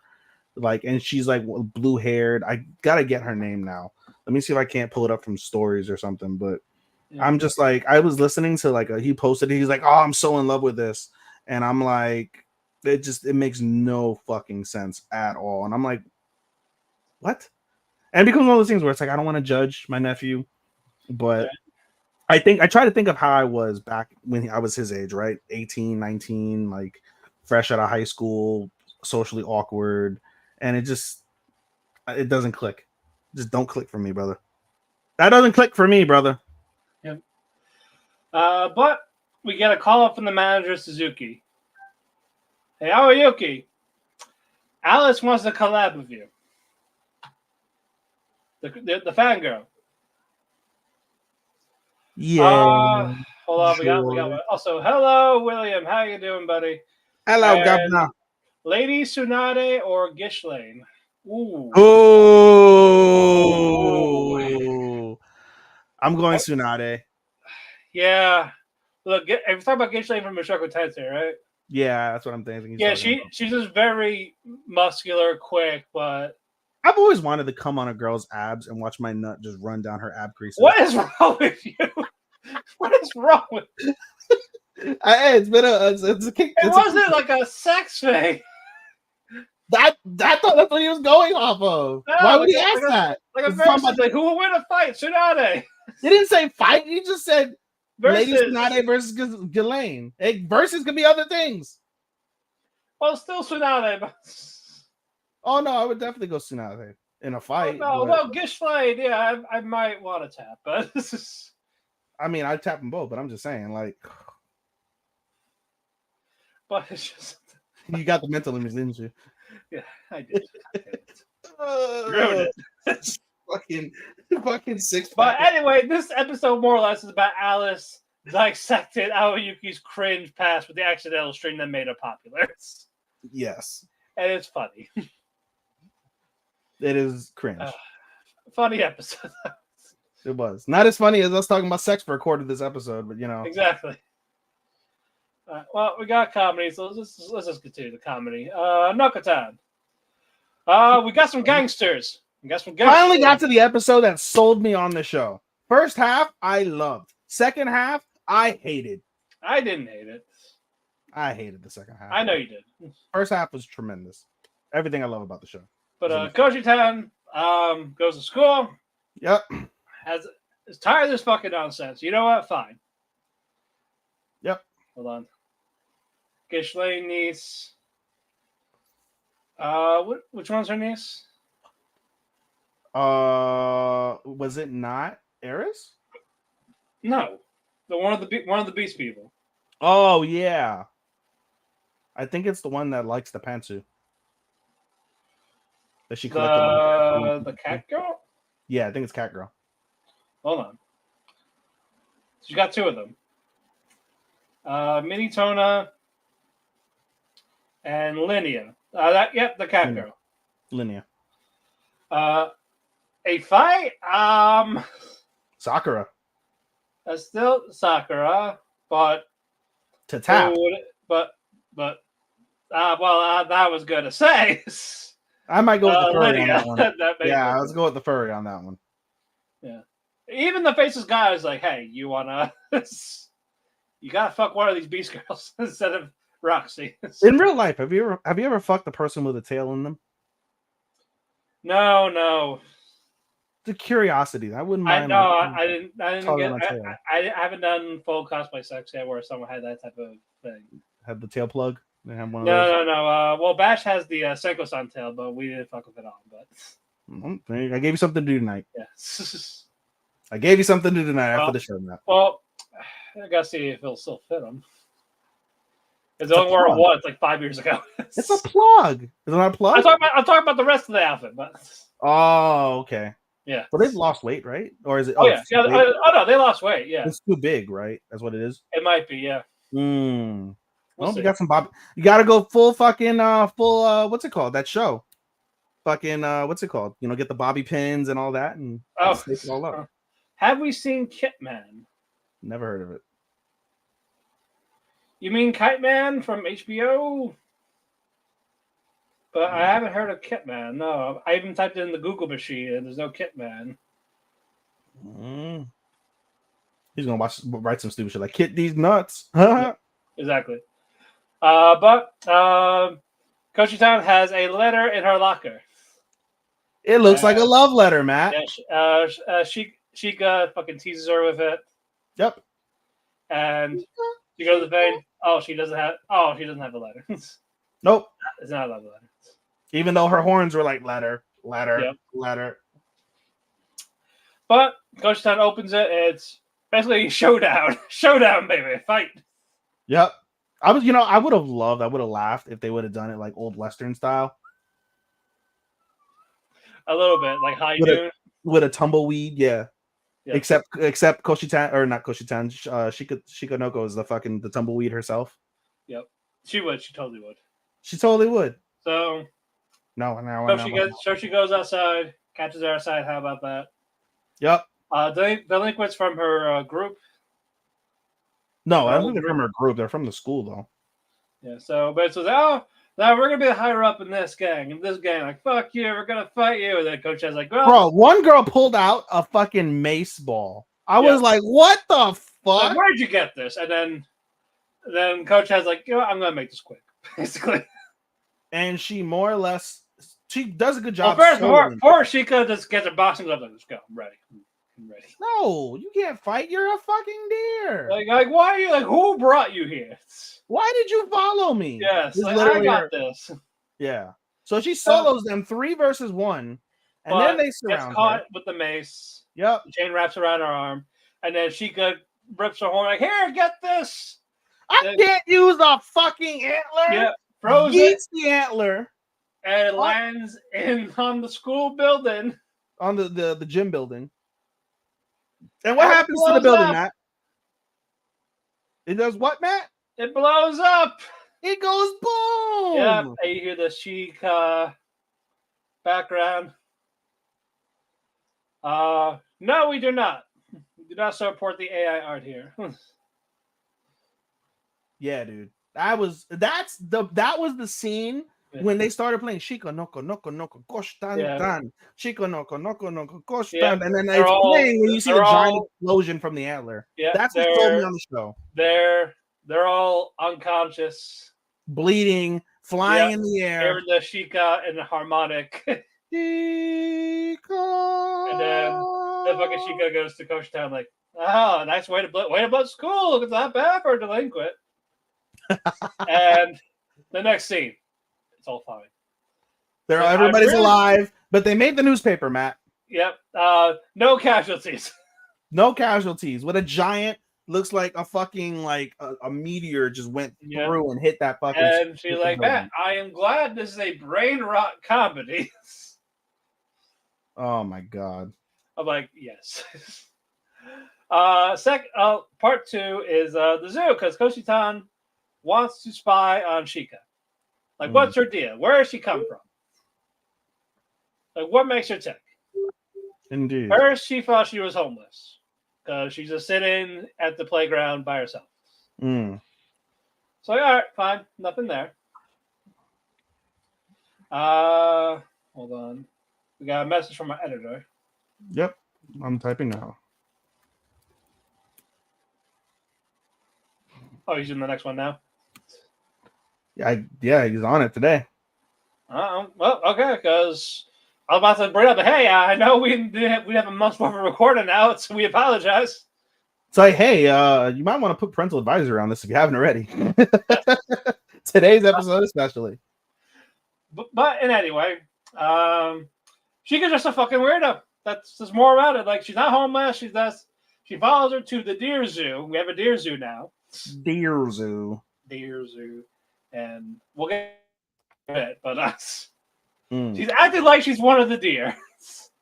Yeah, like, she literally. I laughed when she laid down like a deer. That was fucking. She laid down like a deer, and even the customers outside walking by, like, "Oh, look, a deer!" And Coach's like, "What the fuck?" And then Sheikah fucking starts saying, "Yep, hello, I'm a deer." Hey, oh my god, it talked. Like, you want to feed the deer? Here's 300 yen. I'll give you these deer crackers. Oh my god, it walks. Soon as she has her, she just bites the girl's head. And I love Koshi-tan's reaction. Was like, "Oh my god, you're eating. You picked and paid for them to eat for you to eat." Yes. And basically, because they get pulled off, they run away. It was great. Like, what the fuck is wrong with you? Like, I loved it. I love the inner monologue and the outer monologue when she asks, like, Koshi-tan, like, "Oh, like, are you poor?" She pops her head open and she's got all the money. She's like, "What's with these fat stocks? What the hell?" yes. Yeah, and then, like, okay, it's quitting time. So she leaves with the deer, and this old lady is like, "This is the urban legend of the deer in the sailor uniforms." Like, she's Deadpool. She is Jesus. She is dear Jesus. Yes. Dear Jesus. Like, it's like levitating, glowing. All the deers are glowing. No, she's not levitating. She's literally riding cross-legged on the deer's back with glowing, like everything's glowing. It looks like the coming of Christ on this girl. I was like, oh my god. And then this part. Coach Chaz is like, what the fuck is happening? What is everyone? I changed my mind, Matt. The 2 out of 3 pieces. If we break it into the third one wasn't bad. So it was great. I got a couple chuckle, but compared to the other 2, wasn't as funny. No, you're right. Now that I think back on this, you're right. 2/3 of the episode was fucking phenomenal. Third piece, then Sheikah shows her fat stacks, treats it to Boba. Yep. They're saying delicious, and the deer's like, delicious. Delicious. I was like, this fucking deer. And then I love the fucking the deer, what's it called? The deer ad-lib deer in the back. Deer. Yep. Deer. That was funny. What the fuck is happening? I said that a couple times during this episode. What the fuck is on my screen? Yep. Now, part 3. Neko Yamada wants to spy on the Deer Club. Fuck that cat. Goes inside. She's Sheikah. I was like, oh, you want to become a deer? I see. Introduces to Bashime and Koshi. I would love, you know what I would love? I would love for the mangaka to come out and say Bashime is like special needs, because it would make so much more sense. And don't diss to Bashime. If it came out as special needs, she's gonna make the rice patty, damn it. You got that. Special needs people can do lots of things, Matt. I'm sure they do those things well too. Protect Bashime. Fuck Anko. Fuck the sister complex. Yeah, sister complex is worse than special needs Bashime. But protect Bashime. She just wants to make a rice patty. Let her make the rice patty. And so basically, Sheikah makes Neko do a test to how to become a deer. It's like, well, you're gonna go against my number 1 people, Bashime. Anko, you just stop being creepy over there. Yep. He's like, wait, you mean she left early? Oh, I can go sneak into her room and do all sorts of things in her room. Yep. Bye. So what was the first test? Deer crackers, I think. Was it deer crackers? Something with deer crackers. I gotta see. Hold on. Yeah, example of deer crackers. Yep. Does it. And now antler training. Yep. You need to grow antlers out of your head at will. Yep. But Neko's antlers do not grow, but Sheikah's grows longer. Like, oh, I never made it grow this long before. Yeah. You're the true deer. I like Bashime. So here you go. Then Neko leaves happy, and they're like, wait a minute. I went there to get information on Koshi-tan. Yeah. It's like one of those, oh, well, faceplay. Oh, it's my pleasure to be like, wait a minute. It's like that. Just that could have been a little quicker. Just a little bit. But I do like that type, but again, it wasn't quick enough to enjoy that part. I hated it. 2/3 of it though, loved it. Yeah. So I had fun with it. I believe that's it for the comedy hour. I didn't laugh very much. All right, let's go to the drum. Let's go to the dramas. The drama. All right. Shoshimin came back. It was, and I thought it was going to get darker, but there's still room to get dark. But it was still pretty solid. It just turned into a bit of a misunderstanding, but it kind of worked at the same time. I hated it at first because it was very math based, which in terms of writing it all, be like the delivery and see it all making sense, it did a phenomenal job. I just have a personal bias against math. I hate math. Addition, subtraction, multiplication, division, percentages, fractions. Those are the 6 things you need in life and math. You don't need nothing else. You really don't. You don't need rocket science to tie a shoelace. You don't need fucking super duper algebra to be able to like hang up a door frame or something. You don't need it. As a vein, I'm really good at math, but when I went to statistics in college, that broke me. Like I did everything right, and I somehow got it wrong. That was, something. It's ironic you say that I did quit. I quit college because I ended up I got like a 70.6 in like statistics. Like I struggled to get that shit. And then when I was like, okay, well, I'm done with math. Hopefully I don't have to do any more math. I went to the guidance counselor, and the guidance counselor was like, yeah, you need to do differential like fractions or some fucking out there fucking math. Right. And I was like, for what? They're like, oh, according to this, the principle of having to be able to do things with cables and things of that nature when it comes to physical IT work requires you to understand the basis of like complex math. And I was like, no, it doesn't. Fuck you. And fuck that. And I never went back. I gave up. I quit. And I'm never gonna, as long as I have to do math, I'm not gonna go back. I will never finish my college degree because of the amount of math that's required. Well, I finished my theater and film, and I was like, you know what? I don't need Western Civ. I don't need that. You don't need math to be a postman, Matt. Oh no, I got to where I was like, you know what? Fuck it, I just rather work.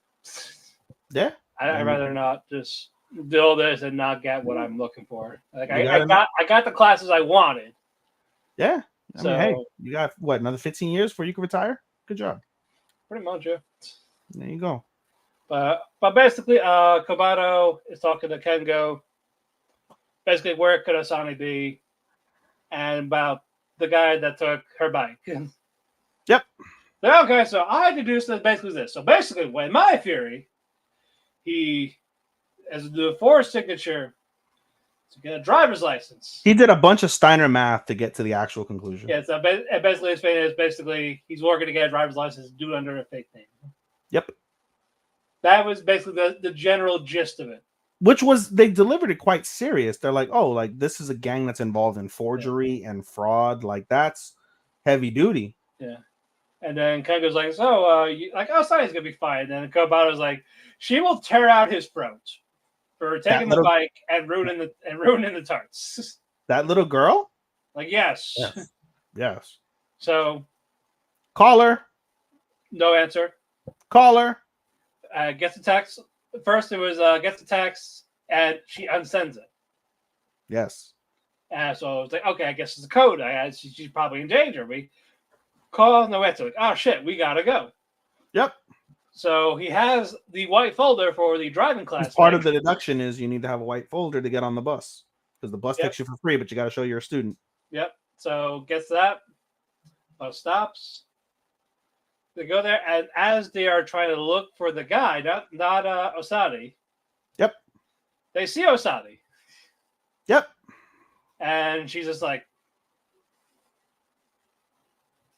stop it, type of thing. And basically what happened was she sent a picture of the guy. But she sent the wrong picture, which is why she that's why she had to unsend. Yep. And Kengo is like, you're not really Osanai, are you? Nope, I'm her twin sister. That kind of threw me for a loop. I was like, what? Like, no, she was an undercover shit. Hold on. Rengiku or My Valentine? Valentine. I gotta say, my was slapping.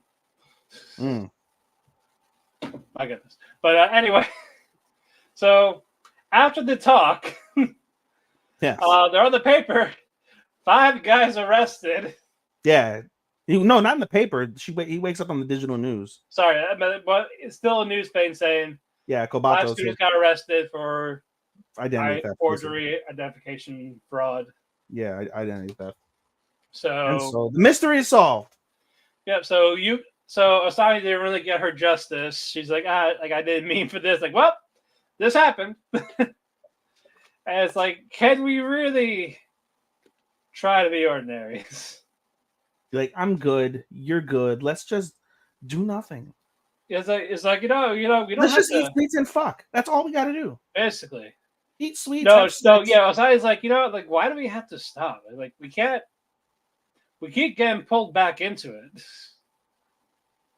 And it's like, but you know what? We I don't want to die. Yeah. Basically. And behind them, the wife throws the water at this poor guy. You don't know if it's a wife yet. Yeah, or the affair. Something. Through water and it hits Asani. Guy ducked. Yep, and the woman leaves. The guy leaves to go pay, and then Asani gets up like, have a cut. Does anybody have a kitchen knife? Yep. Kitchen knife. Yes, please. And so he decides, like, all right, you don't need to kill them. They just let's just come back to Deuce. What happened here? They're like, you know what? We don't even have to go get them. I can figure it out from the clues they left because one of them was like a Love Hotel fucking eraser or some shit or a pen. But not a bad episode. Pretty good. It's engaging. It is engaging. It is engaging. No, I'll definitely say that. Yeah. Moving on. Tower of God. Oh God. Best Worst girl boy is back. The best boy is back. Coon. And so is the worst girl. She did nothing wrong. I swear to God, Matt, I'm gonna come across the screen and fucking punch She you is in. not the worst around. I'm gonna give you a stone cold stunner down your stairs. Are we watching? Actually, that title is actually very wrong. And no, I don't think we're watching it. It's that drama one with the dead wife.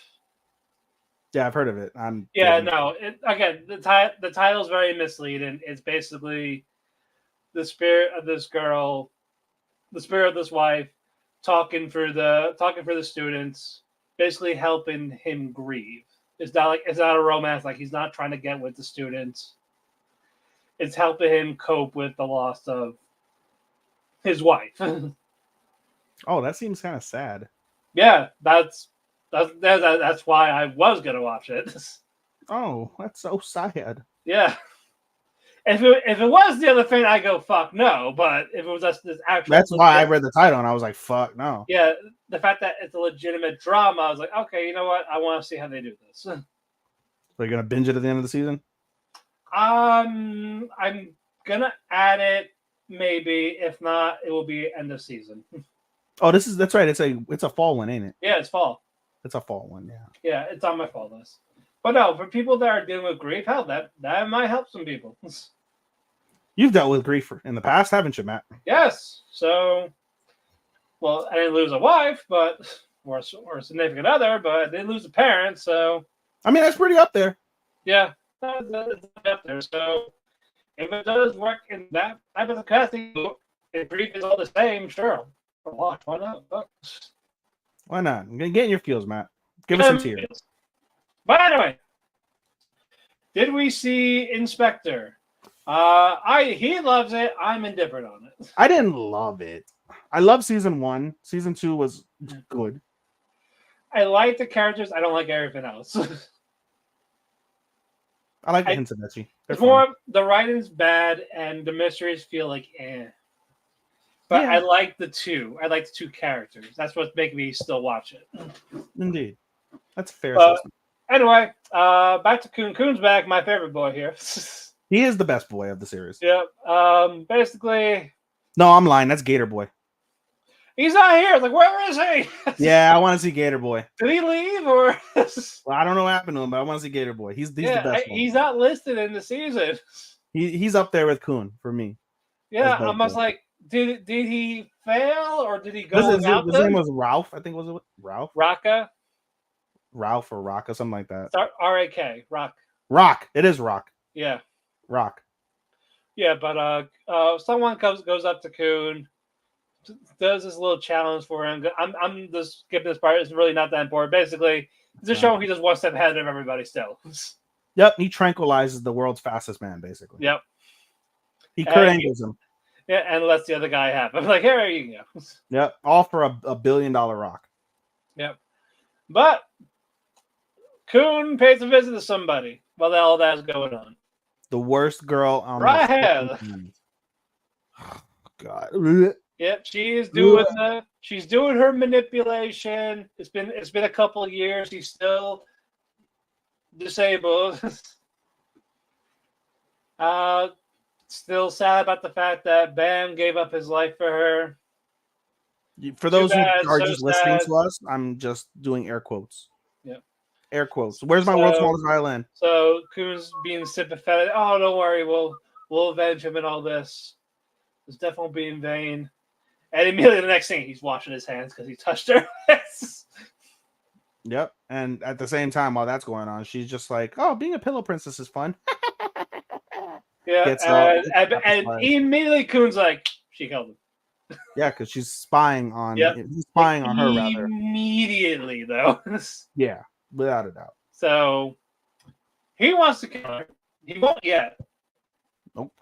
So what he's going to do is separate from his team. Yep. To form a new team with her. Yep. He's taking the gamble himself. He's taking not the gamble. He's taking the responsibility to kill her because he's like, I am the most cold-hearted person that's left out of our group. Yeah, but it also might backfire on him. Sure. It very well could. Hold on. It got uploaded. What did? No, I'm getting stuff on Spotify. Oh, our episodes? Nice. Yep. First way. Yep. I thought you were saying what got uploaded was the ReZero season 3. Oh no. So that is basically the gist of the episode. Just Rachel's back, Coon's back. Coon's making a new team. Coon's old team do the all train exercise. The episode ends with basically someone impersonating Bam Violet, and he's basically causing havoc, and Violet just one shots him. Yep. And then it's him and the princess basically like together at a karaoke bar. To be seen on how that may go. So not bad. Yeah.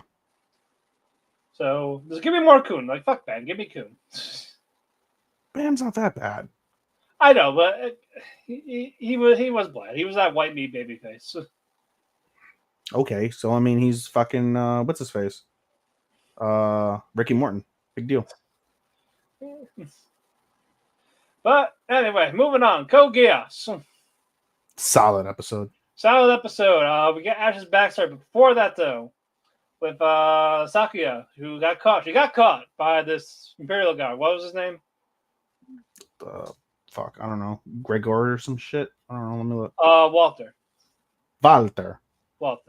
Yeah, basically says, "Oh, so you're a fake." But I'm not gonna rat on you. Because I was a fan of your fake. Yep. So I'm anything you need. Like basically, I'm on your side. Yep. Okay. Sure. Great. We'll see. But the majority of this is Ash's tragic backstory. But before that, though, Rose goes to his orphanage, uses her Geass to say, "Hey, tell me about Ash's past." And we get it. Yeah. Ash is like the older brother of this orphanage. And the one he looked after the most was Nicole. Mm-hmm. Yeah, he gets adopted by what's that guy's name? Norland. Yep, he gets adopted by Norland. Takes Nicole with him. Nicole's basically near death, essentially. Sick. Yep, he's sick. Norland's like, leave him outside. Yep, worthless. Yep.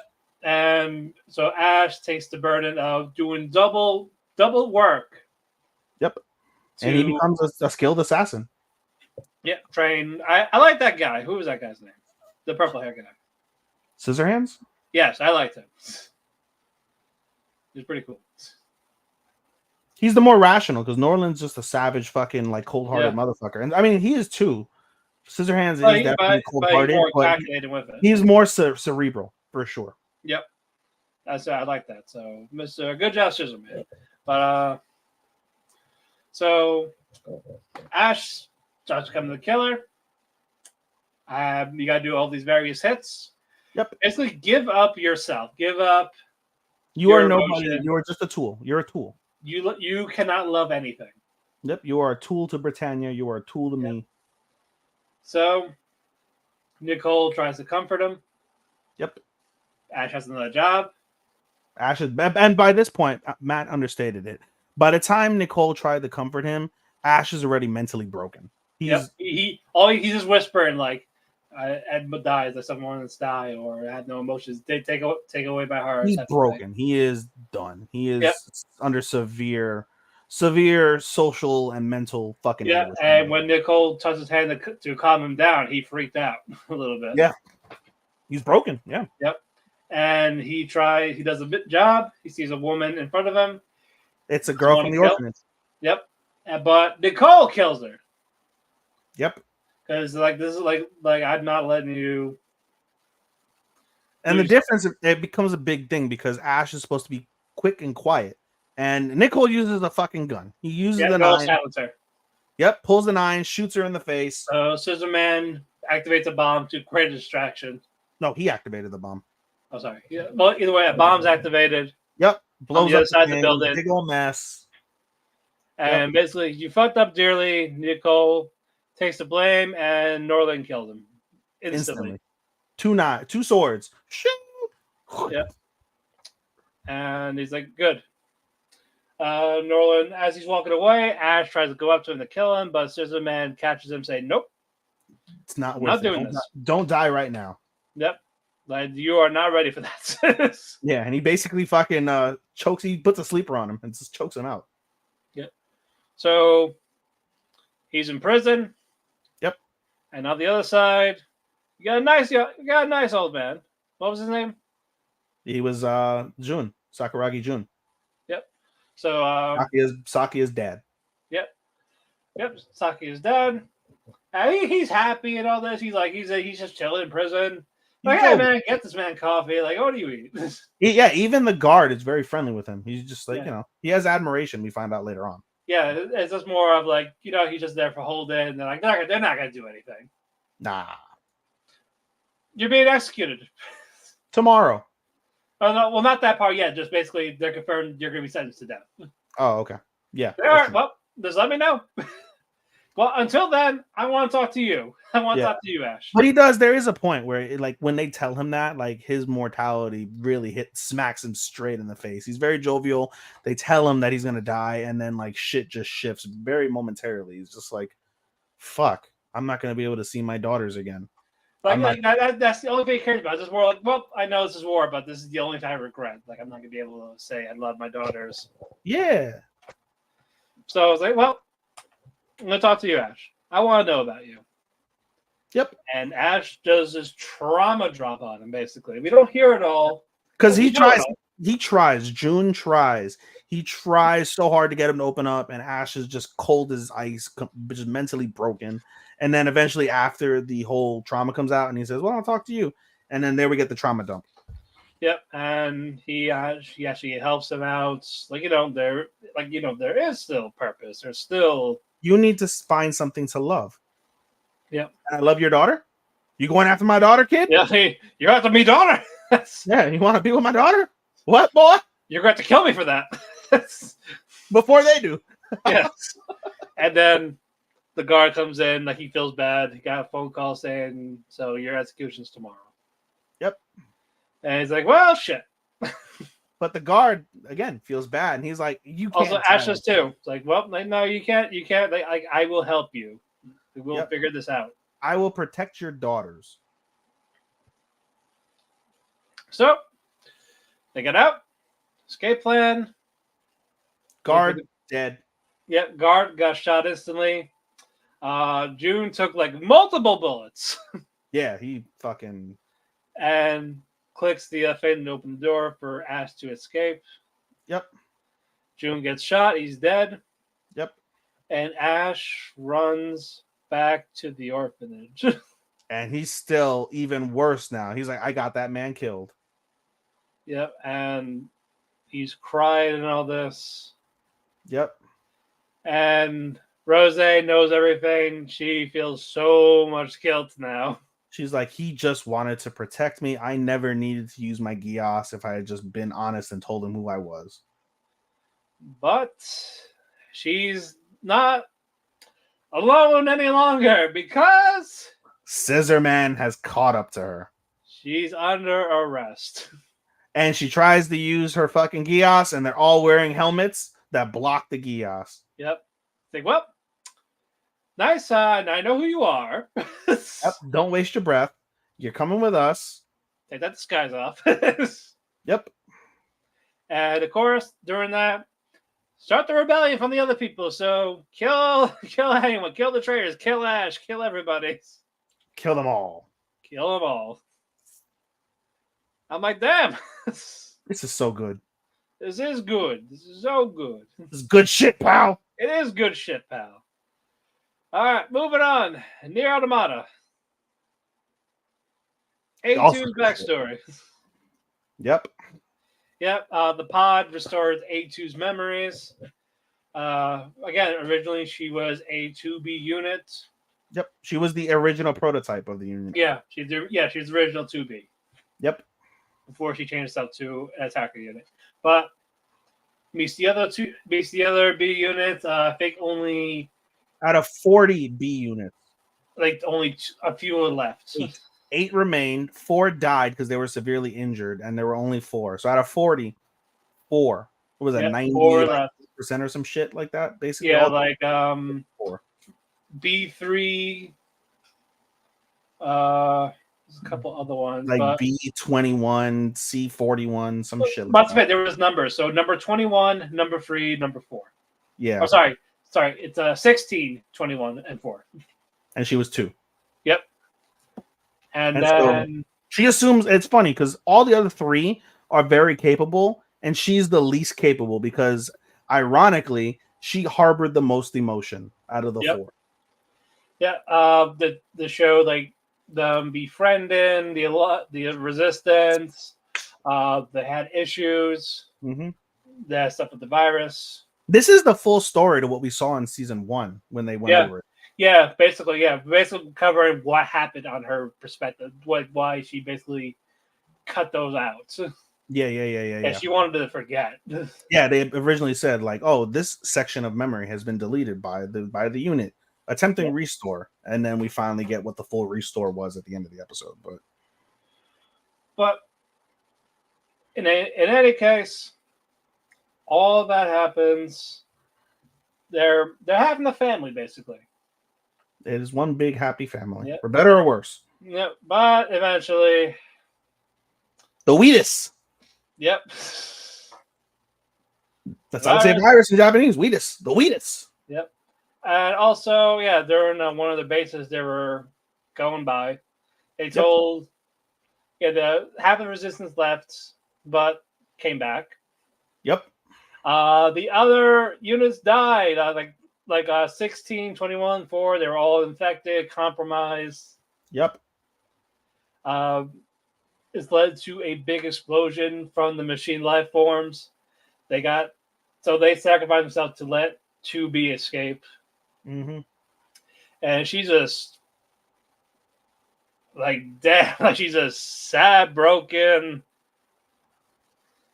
And this led to her no more 2B. I am A2. Yeah, and fuck. Mm-hmm. Just seeing it anime, I'm like, damn. And you know what really hits in this episode is when you have Lily, I think is her name, and she's like, she asks like the One Piece when they start going off of the memories that she cut off actually the happiest memory of the bunch, and the question that was laid by Lily was, "Will we all be together as a happy family forever?" Yep. And the answer to that question was no. Nope. So I'm like, fuck. Yeah. But continue. Good stuff. This is one of my surprises of the season so far. Right. Hard not to say because I'm loving it. No. Yeah, it's slowly going up for me. I went from mid to okay, this is better than mid. Yeah. Yeah, imagine if we had this like weekly continuous, so that hiatus. Oh, I know. Yeah. Hold on. 1, 2, 3, 4, 5. I think we have 5. Let me look and see what we have not covered yet. We got Twilight, Oshi, Russian, Wistoria, and Heroine. Am I missing one? Wistoria, Heroine, Russian, Oshi, Indivisible, Twilight. Yep. 6. All right. Well, let's go to Twilight now. Good episode. Yeah, this focuses on No fucking this episode. What? No fucking. Yeah, well, they want to fuck. They will fuck. Yeah, this focuses on Ichikawa and Jin. Yep. Also, Jin just overshadowing his film club with his drama club. Like, Yep. oh, here, go to the real club. Yep. And this made Ichikawa just furious. Like, he just wants to strangle him. Bullshit. Bullshit. Like, Bullshit. like amateurs. They're all amateurs. Yeah. But Gin Hokkaido. Gin Hokkaido. Gin Hokkaido. Yep. Which is the evil chant. Go home. Go home Gin. Go home Gin. But little do we know, they're roommates. Well, not little do we know. It was by fate that they became roommates, Yeah. basically. Because basically, yeah. Wait, Ichikawa is Jin's roommate. Yeah. And no, I mean, I think where it may pick up is going to be probably something sad. Because basically, Gin rather was just living alone in the dorm because his dorm mate ended up going to Canada on like an exchange program. Yep. And so then Ichikawa, who we didn't know at the time, said, "Hey, we have a classmate. He was living with his grandfather, but the grandfather's in the hospital now for months. So rather than him live at home by himself, he's going to live in the dorm. Do you mind if he moves in?" Sure. He walks in. Ichikawa has no pants on. He may have whitey tighties on. He may have a jock strap on, but we can't tell. So as far as we know, looks like he's got no underwear on. And Gin opens the door, shuts it immediately, opens the door again, and it's Ichikawa. And this is immediately after. By the way, Matt skipped over this part. They get into a whole ass blow up fight because of the bullshit, because of how furious he was. They end up getting face to face. So close face to face. I thought the fight happened later. No, it happened right there and there. Okay. And they kiss. 2 men kissing. Oh my god. This is you disgusting fuck. What are you? Yeah. Yeah. Yeah. Yeah. What are you gonna do about it? I'm gonna kiss you again. Do it. Kiss you. But no, anyway. So, but you, as we see throughout the episode, basically we've come to find out that Ichikawa kind of has like a different personality outside of school. It's schoolwork and film and drama, and that's all he cares about: film and drama. But when he's in the dorm with Gin, they're homies. They're really close. They laugh. They share manga. Ichikawa in particular manages to open up Gin's eyes to boys love manga specifically, and Gin takes it up as a morbid curiosity, but then comes to appreciate the boys love. And Ichikawa already is down that boys love path. After his movie, yes. Yeah, and like because he credits his sister. His sister is one who got him into boys love. Obviously, he made the boys love movie. And it's kind of incorrect when you say that, Matt, because all this happened during the spring, as we lead into the fall semester. But all this approximately started in spring before anything happened with our 2 MCs. But in any case, basically, as they go along, they get close. Ichikawa ends up falling asleep in his bed a couple times, and where the crux really picks up is Gin ends up having a sexy dream about Ichikawa, and basically Ichikawa's like, going to be the top in this instance. And he wakes up and he casually says, he's like, "Damn, I think I really like Ichikawa." And he's like, "Whoa, I like Ichikawa? Nani?" That prick. As he looks at him very endearingly. in his bed just asleep with the Boys Love manga on his like chest or face or whatever it was. So, you got to fuck next episode? Yes, I think so. All right, very good. But moving on, Wistoria. Good episode. Good episode. Back after hiatus. We get racism. We got racism, and our next piece of shit, Julius. Yes, who has the ice wand. He is basically the Draco Malfoy of fucking of the show. Yep, it's Harry Potter minus the transphobic piece of shit author. Yes. Just the homophobic probably piece of shit. Fucking no, not homophobic. He's racist. Sorry, never mind. Yeah. Same thing. No. I'm just saying fuck J.K. Rowling, but such a good writer. Just fucking stupid views. She's a good writer. I hate that. Like, just because she fucking hates gays. She's a good writer. I didn't care for her before that. I liked her writing. I agree. She has archaic views that are really hateful. I totally understand that sentiment. I'm with you. I was just like, yeah, she just got lucky with the Harry Potter shit. Let's just be honest. Hey, that's the best one-hit wonder you could possibly be. Then, shit. That's all she is. I can't call a one-hit wonder a good writer. I can't call a one-hit song a good band. It's good art. Well, this is good art, but no, there's discrediting her work. Oh, I should have done this. I should have done like the bitch you fucking did it. Shut up. Basically. Don't just rewrite your whole fucking book just because you didn't like how it went down. Fuck you. I think someone's gonna wait till she's on her deathbed and they're gonna remake Harry Potter and like make Harry and Ron love each other. Oh, I hope so. I hope someone does it in the next movie without her knowing.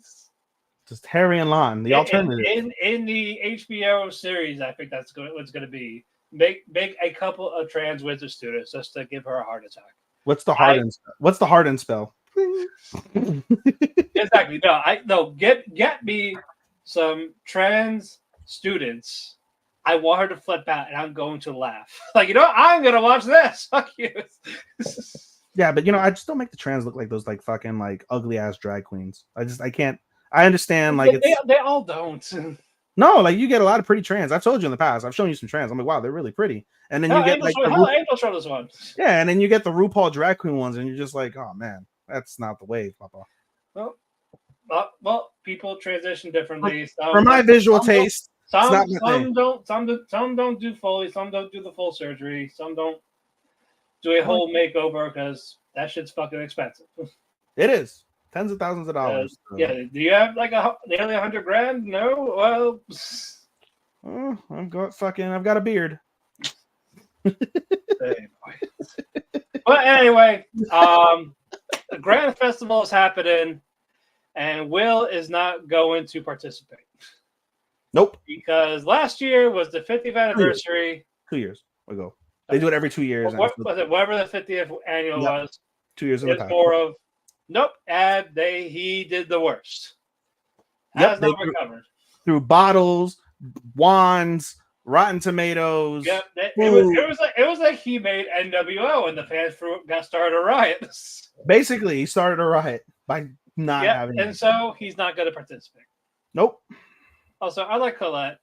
I do. Girl that's crush on him. Too bad. She ain't gonna happen.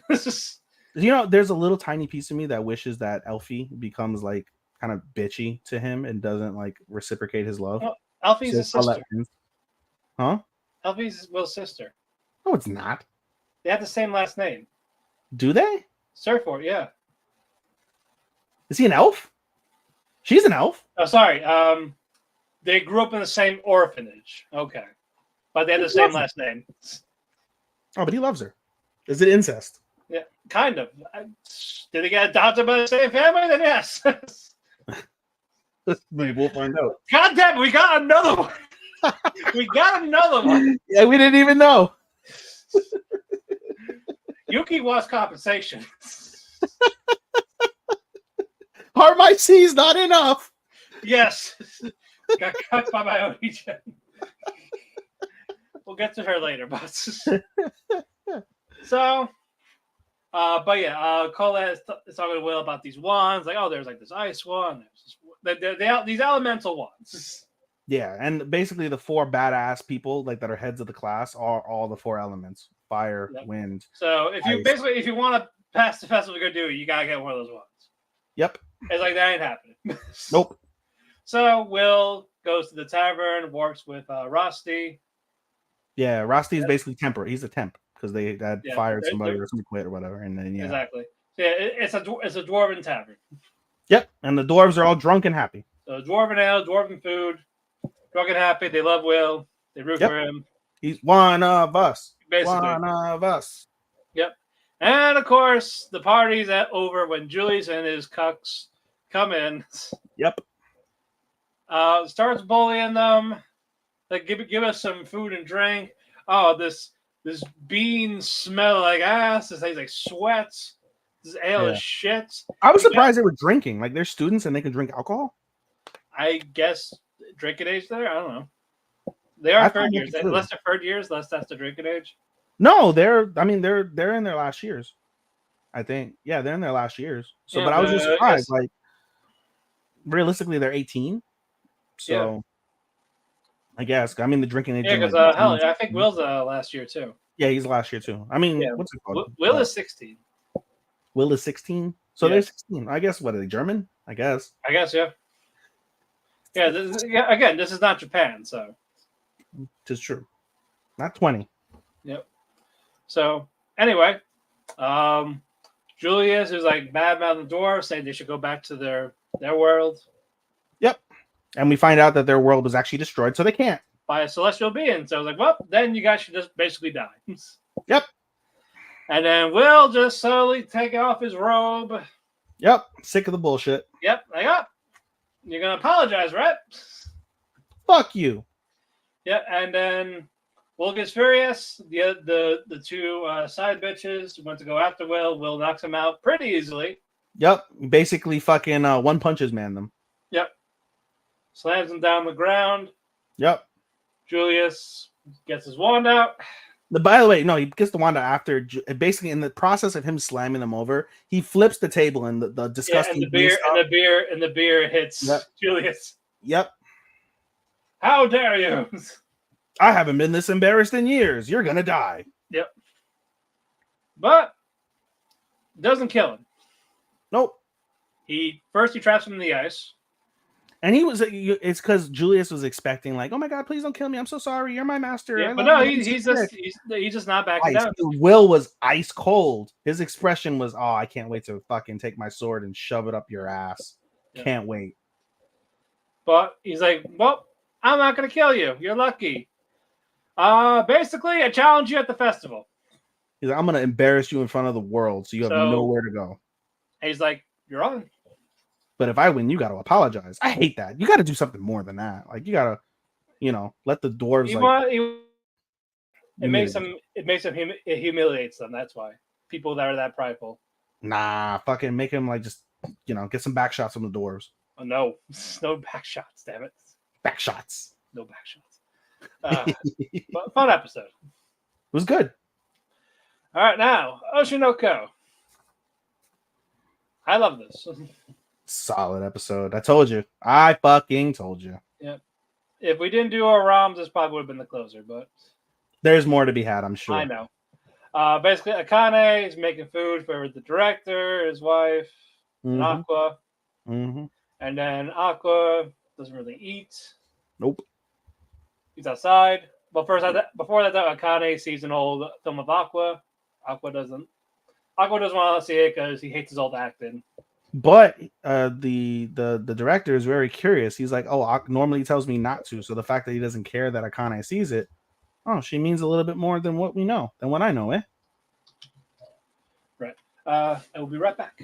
Keep talking though. All right, great. So I have to fill in. So basically, as we go along, you see what's it called? Aqua eat and a little bit. He doesn't eat a lot, but he eats a little bit. And we basically see them do the dishes and she watches the movie. And then she ends up going over to Aqua and basically asks Aqua, like there's something basically you're hiding from me. Like, why do you act? Do you do it for the money? Do you do it for fame? Do you do it for adulation, the love of the art? He's like, well, why do you act? She's like, I do it for the love of the game. Basically, she loves acting. And then so she's like, okay, well, Aqua in particular was like, if I told you, like my reason is a lot more nefarious. What would you say? And she's like, oh well, it's your reason, so it can't be that bad. And so he proceeds to basically drop a hint. He's like, I'm acting so I can kill someone, right? And he's like, what would you say if I told you that I'm going to kill someone? And she's like, well, I'd help you kill them. It was like, whoa. And then, like, the thing about it too is when she says that statement, she's dead serious, eyes wide open. Like, she looks slightly maniacal when she says that, right? She's just like, oh, um, just like she just looks like just something maniacal. And Aqua's like, I couldn't make you do that.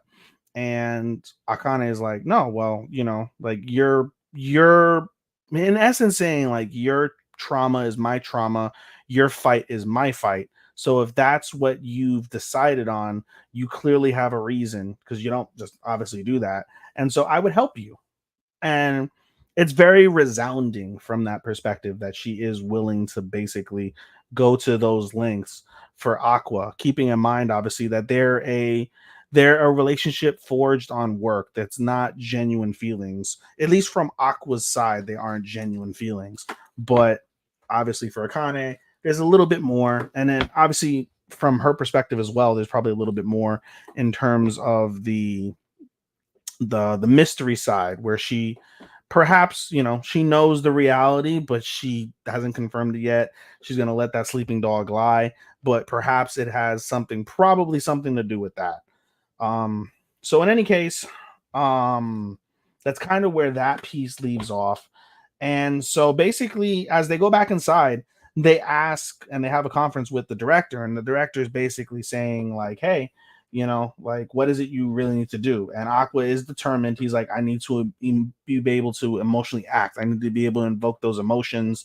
And realistically, he needs to invoke those emotions without going so deep down into the dark place, that place where, he thinks of like all of the dying moments of his mother and the tragedy and the trauma from that.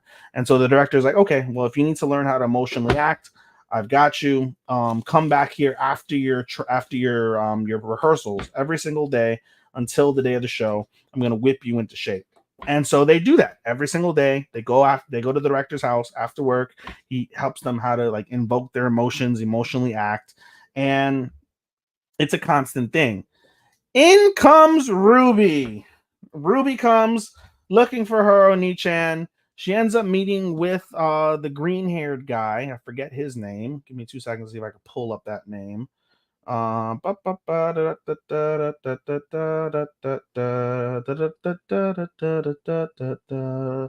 Who's the green-haired fuck? Sakia.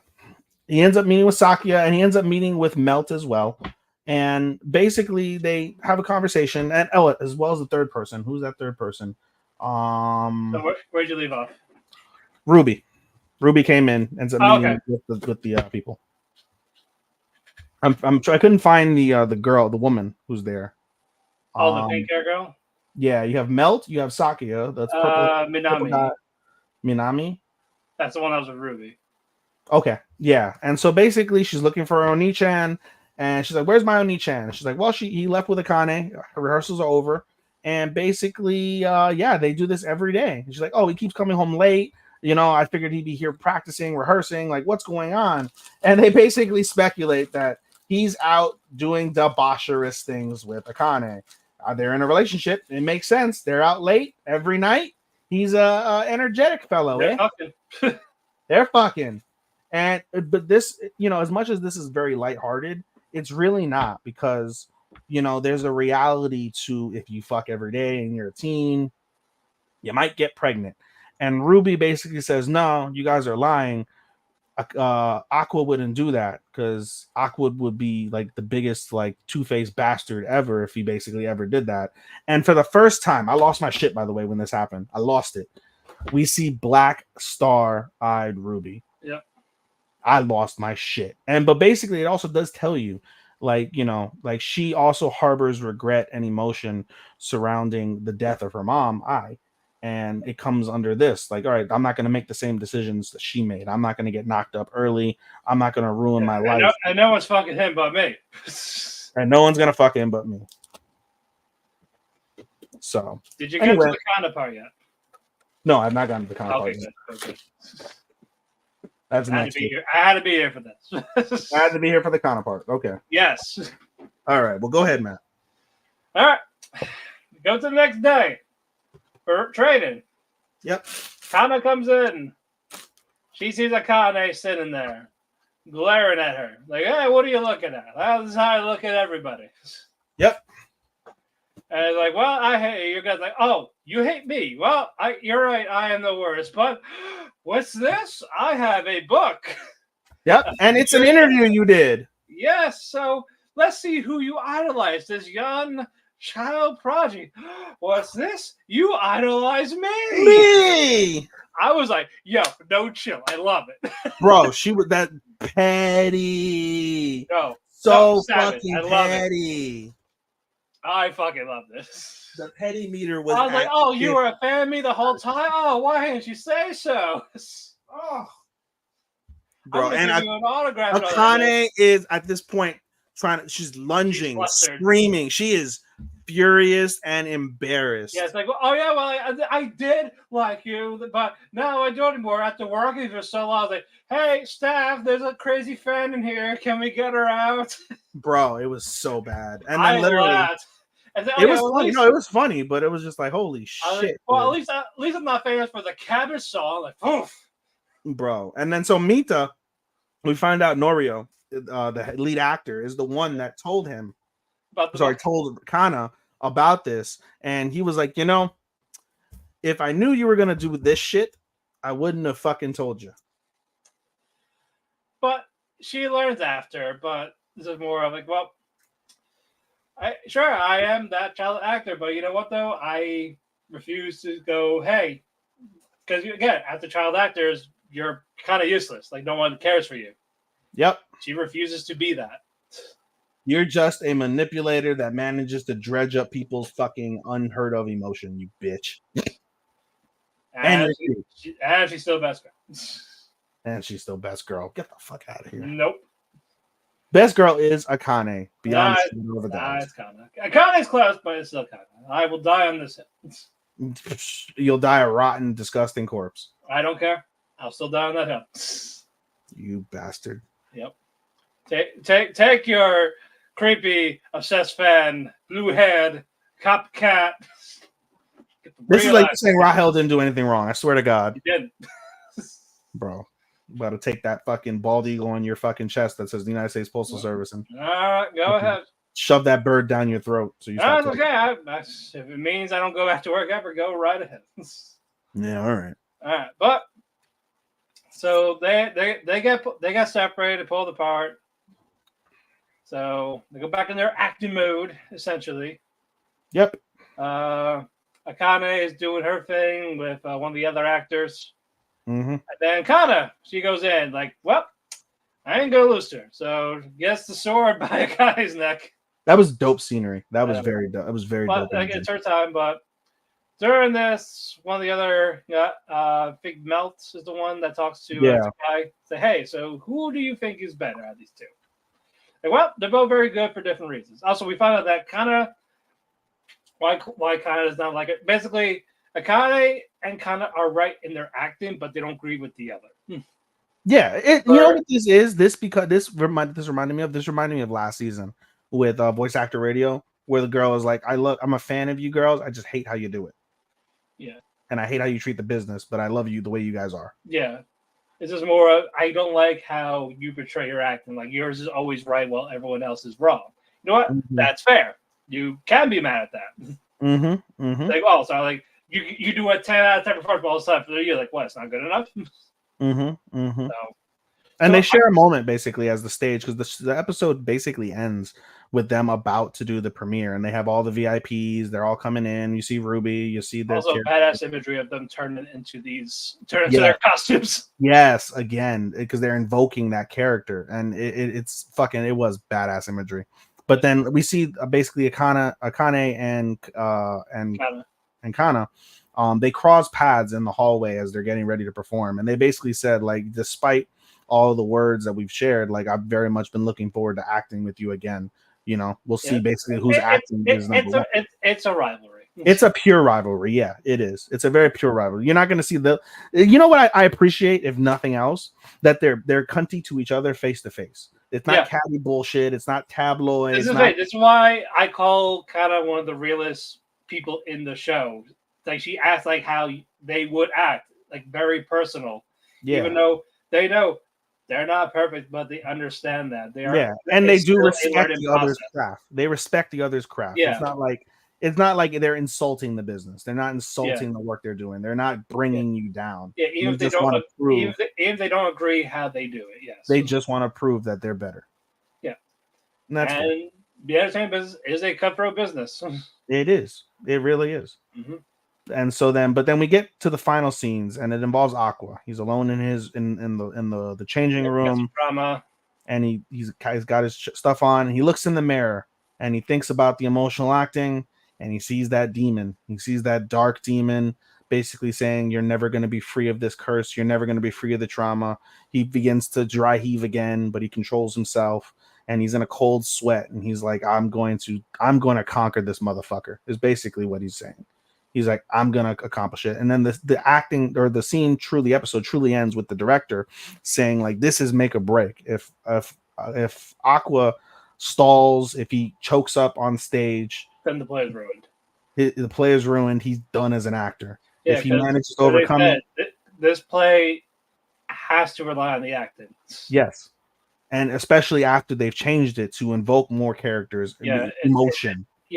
Feelings in it. If you cannot, then you're kind of fucked. Yeah, you fuck the play. Your career is fucked. So it's make or break right now. Yeah, you're fucking yourself. You're fucking the staff, the other actors, and the person that made this.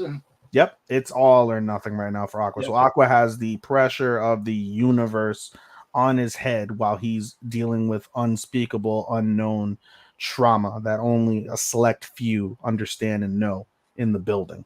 Right. Incredible stuff.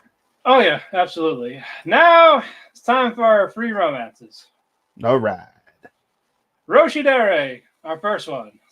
Incest Dere. Yep. Because the first scene involves Yuki. Towel 1/4 on. Yeah, Masachika is on his way home. Yep. After, I guess, meeting or something like that for the council. He goes home. Yeah. Here, try to call for her sister, like, hey, I'm home.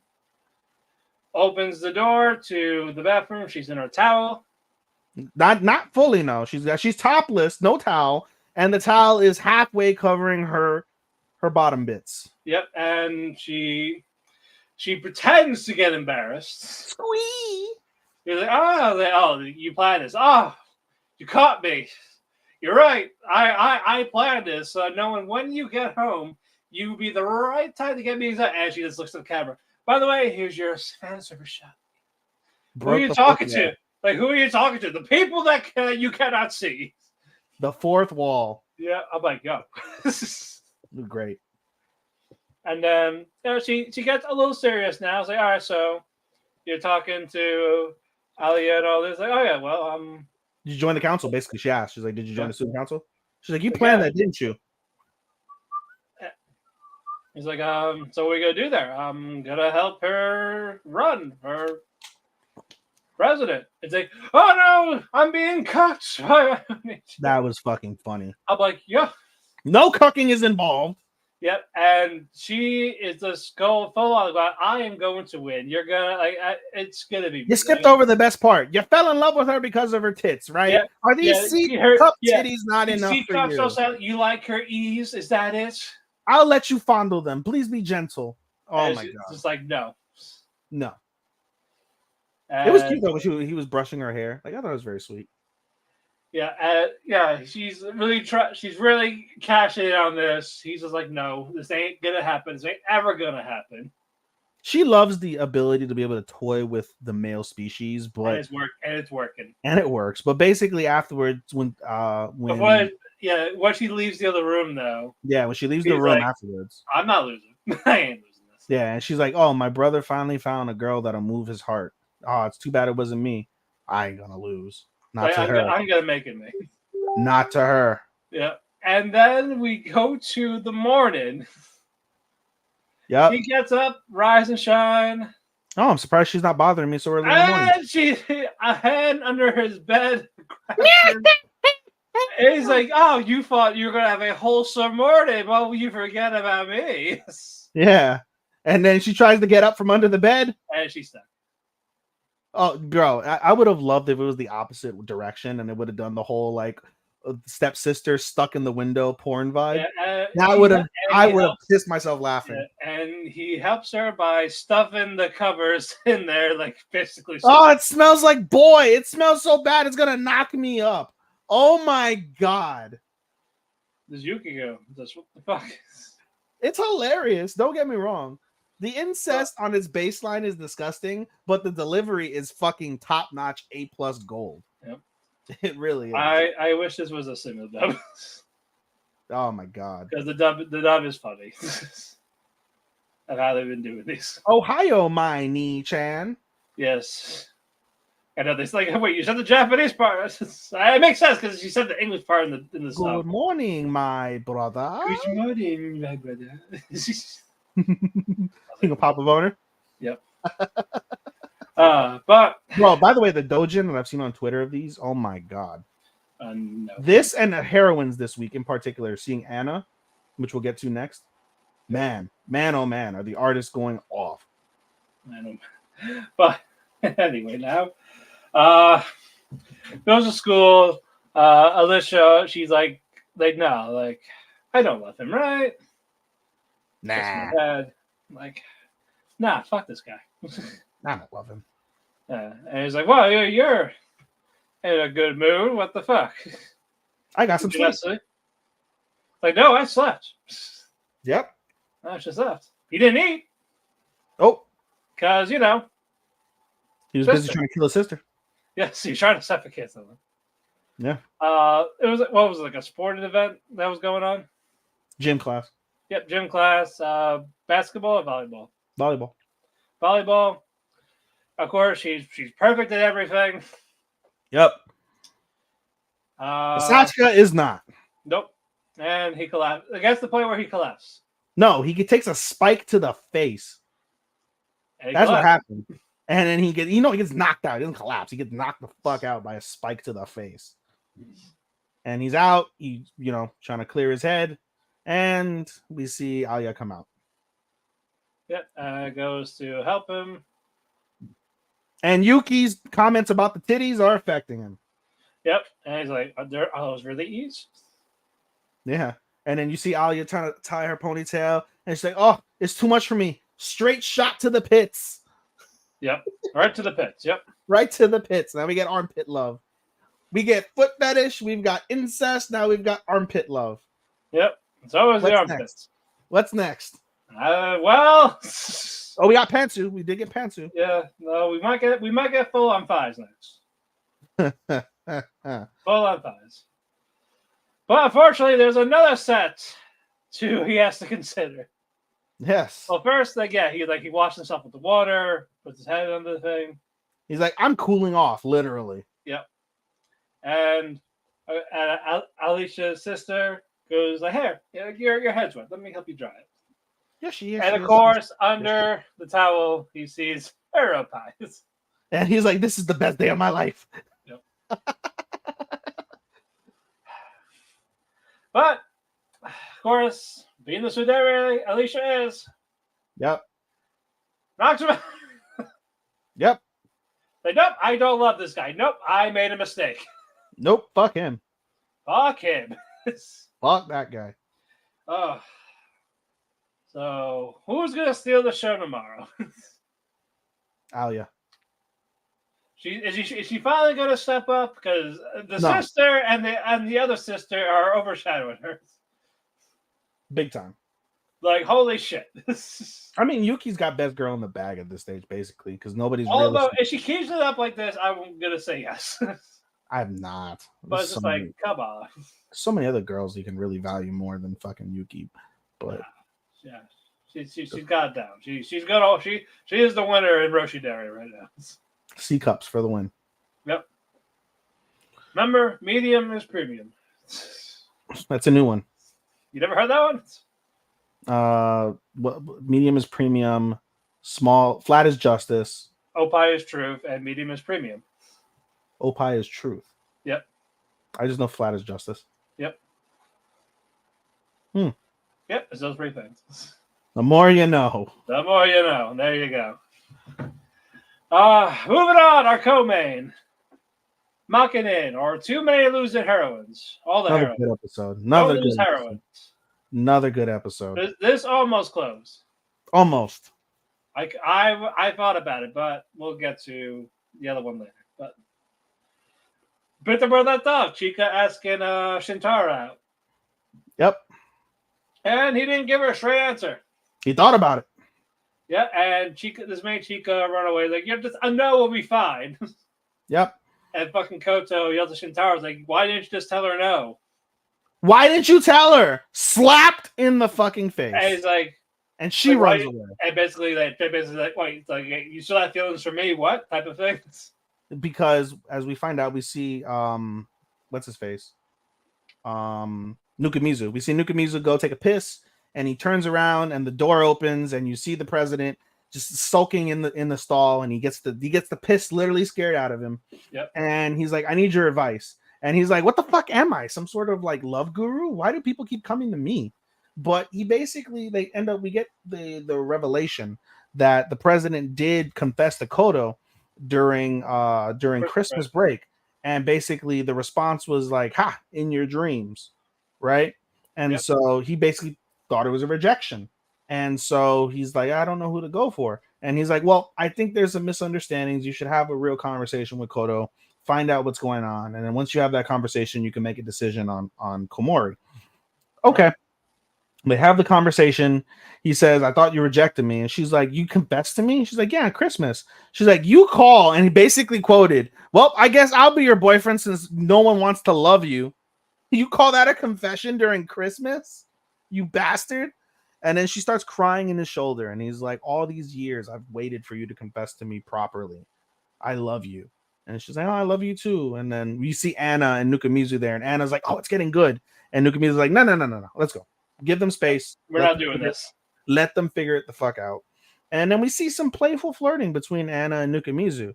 And Anna notices Nukamizu's ears are red, like he's embarrassed when he's like holding her hand because he grabbed her hand and was forcefully dragging her away. Yeah, and they were still holding hands. Yeah. And it's like, oh, well, like, what's this? You're gonna confess to me now? Because if you do, I'm going to turn you down right away. And she's like, no. I'm like, yo, why you gotta play like this? He helps worse. You out. He helped your dumbass. It gets worse. I know. We'll get to that in a bit. But in any case, once that's settled, President gives Komari the official no, and Komari basically talks to Nukamizu and talks very briefly about everything. And she's like, at least I've got it out the way. And then she begins to well up, and she's about to bawl crying, and she tells Nukamizu, like, I'm gonna cry. Can you leave me alone?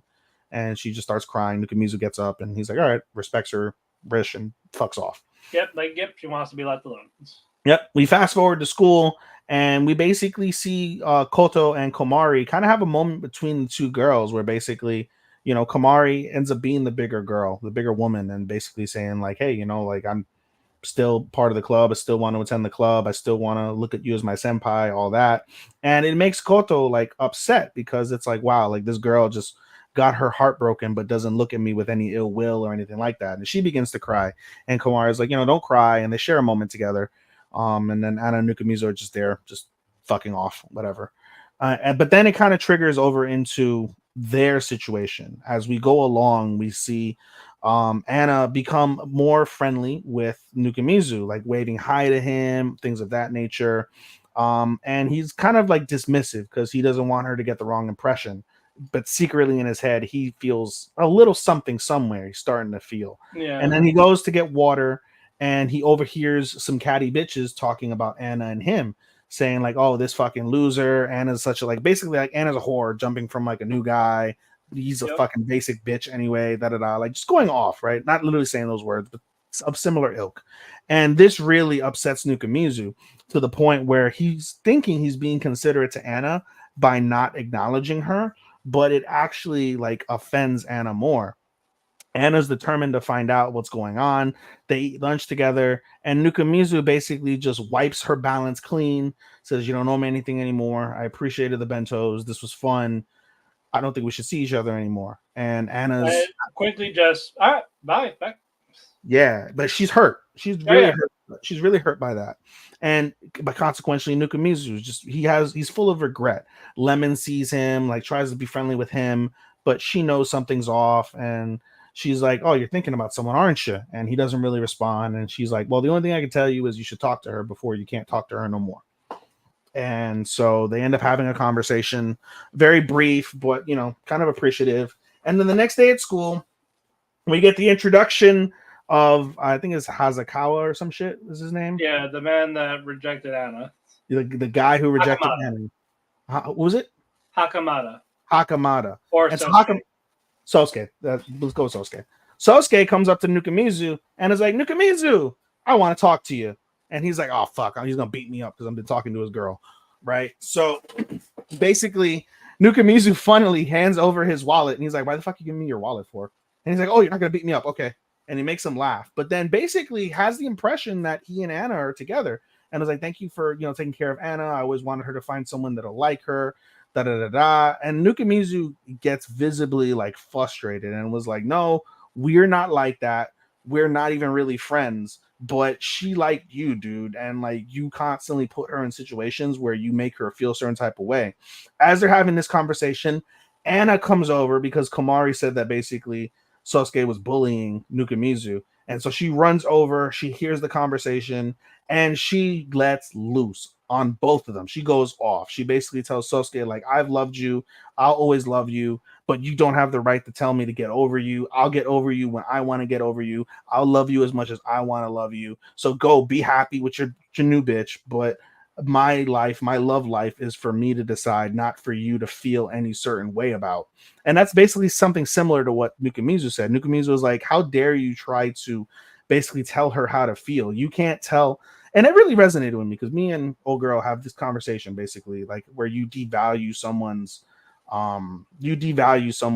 like opinion and their feelings. You can have an opinion of their feelings, but who are you to really say what those feelings are? You're not that person. You're not feeling those things. So who are you to make a judgment on those feelings? And that's basically the same thing that Nukamizu tells Sosuke. And then now Anna goes off on Nukamizu saying like, "Oh, like you're being a jerk. Like, I'm just trying to be friends with you, da da da da, whatever. So you all need to apologize. You need to apologize to Sosuke needs to apologize to Nukamizu for dragging him into our drama. And Nukamizu, you need to apologize to me for being an asshole friend." And so they both apologize. And then there's an awkward silence, and it was hilarious. They're like, "How are these conversations?" I was like, "Hey, how do we end this?" And they're like, "That's a good question. I don't know."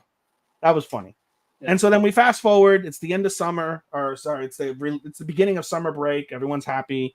We see Lemon, we see Komari, we see Anna. They're all together, and Komari basically gets Lemon to like them two. They go off. They go do some racing, and Komari's out of breath. Looks like she's gonna pass out on the race field.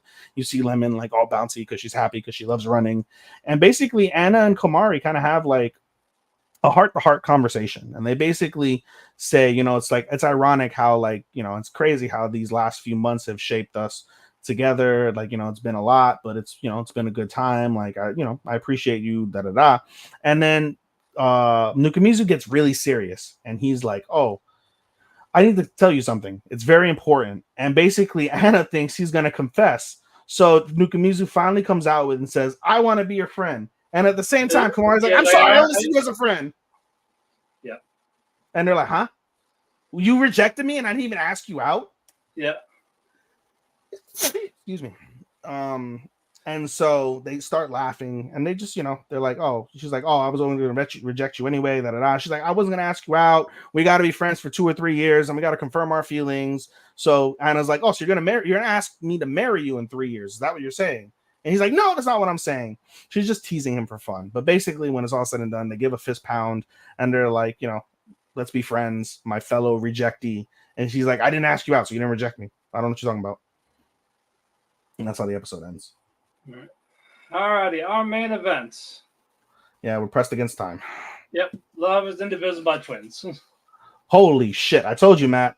It's a date. It's a Dato episode. Dato episode. But Narui's kind of getting the hints that, June might still like my sister.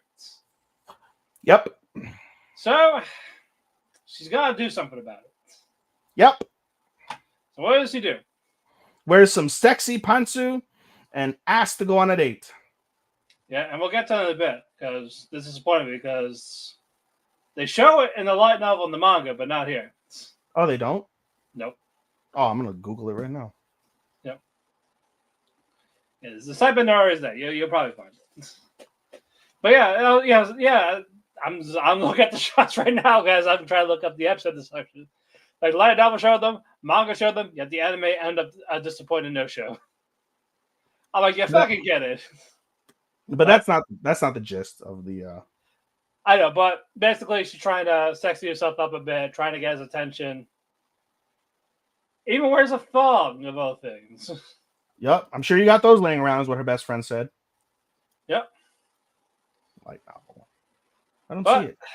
I'm not looking up right. I'll show it later. I'll send it later. Yay. Okay. Yeah. But in any case. Yep. Talk about this date. Run through the date. It's a nice date. They go to the aquarium, and they have a good time. But there's something just unshakable about the location that makes June hesitate. And in particular, they're in front of the, I believe it's the Shark Tank, and basically you see Naori just go like, "Oh my God, it's so amazing, it's so amazing." But then he starts thinking about her sister and how they shared one of their most like intimate kisses, basically. In front of the Shark Tank, and he hesitates, and so he tries to play it off like nothing, but Naori really knows. She knows what's up, right. And so they continue on. They go to the Ferris wheel. They get like food and stuff, but they go to the Ferris wheel. The Ferris wheel, they have an honest like conversation, but before they get to the Ferris wheel, that's where we get our pantsu shot. Yeah, basically, and you see Naori tease June about like, "Oh, you saw them, didn't you? You saw them, didn't you?" Like, well, nope, I only saw your ass. Are you gonna think about them tonight? I might. But it goes back to we get a flashback to before the date with Naori and her sister, and you see Naori, watching like some sort of romance anime or romance film, and basically starts deducing the principle of a fake orgasm to her sister, and her sister is kind of taken aback. Because she's always known that her sister is a little bit pervy, but they're both sexually curious because of that age, and basically, saying like, whatever happens kind of happens from that front. But they are edging closer to that etchiness from either side. So that's why one of the reasons why she wanted to kind of tease June with like her sexiest underwear, so he sees it and may do something. And then we get another flashback to the Ferris wheel date, and basically they're off the Ferris wheel now. June and her sister, whose name I'm now forgetting. I forget her other name. What's the other girl's name? Rumi. Rumi. Sorry. We see Rumi and June when they did their date with the Ferris wheel, and basically they were pretty close to actually hooking up right afterwards. Because basically June is like, "All right, I'm gonna take you home," and Rumi didn't want to go home, and she had planned basically to have sex with him, but her boss, she just couldn't do it. She couldn't make that final move. But then we flash forward back to the date, and they have a good conversation back and forth about the past, about their feelings, about how she's always loved him, things like that, and things of that nature. And they apologize to each other for any misunderstandings, and they have a decent time. The date goes well, everything's fine and dandy. Basically, the next day, or the next night, I should say, the movie night. Yeah, they end up having a movie day the day after that. So the next night, June invites Naori over for a movie. Naori comes over the next day. They watch the movie. They go back to the bedroom, and they were going to read manga, but that's a pretense for them maybe doing something. And we see. Yeah, so she pins him.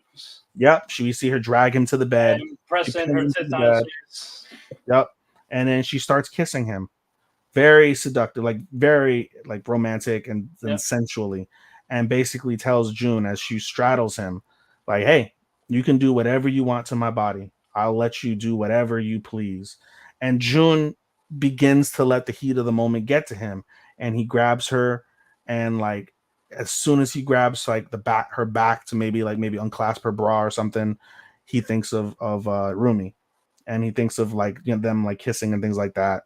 And he stops, he lays back on the bed, turns away, and he's like, I just can't. I know we're boyfriend and girlfriend, but I can't do it right now, you know? And then the episode ends with Naori saying, boyfriend, girlfriend. As far as I'm concerned, we're not boyfriend, girlfriend. Yeah. Like there was gonna be like friends with benefits. And you see the shock on June's face as she says that.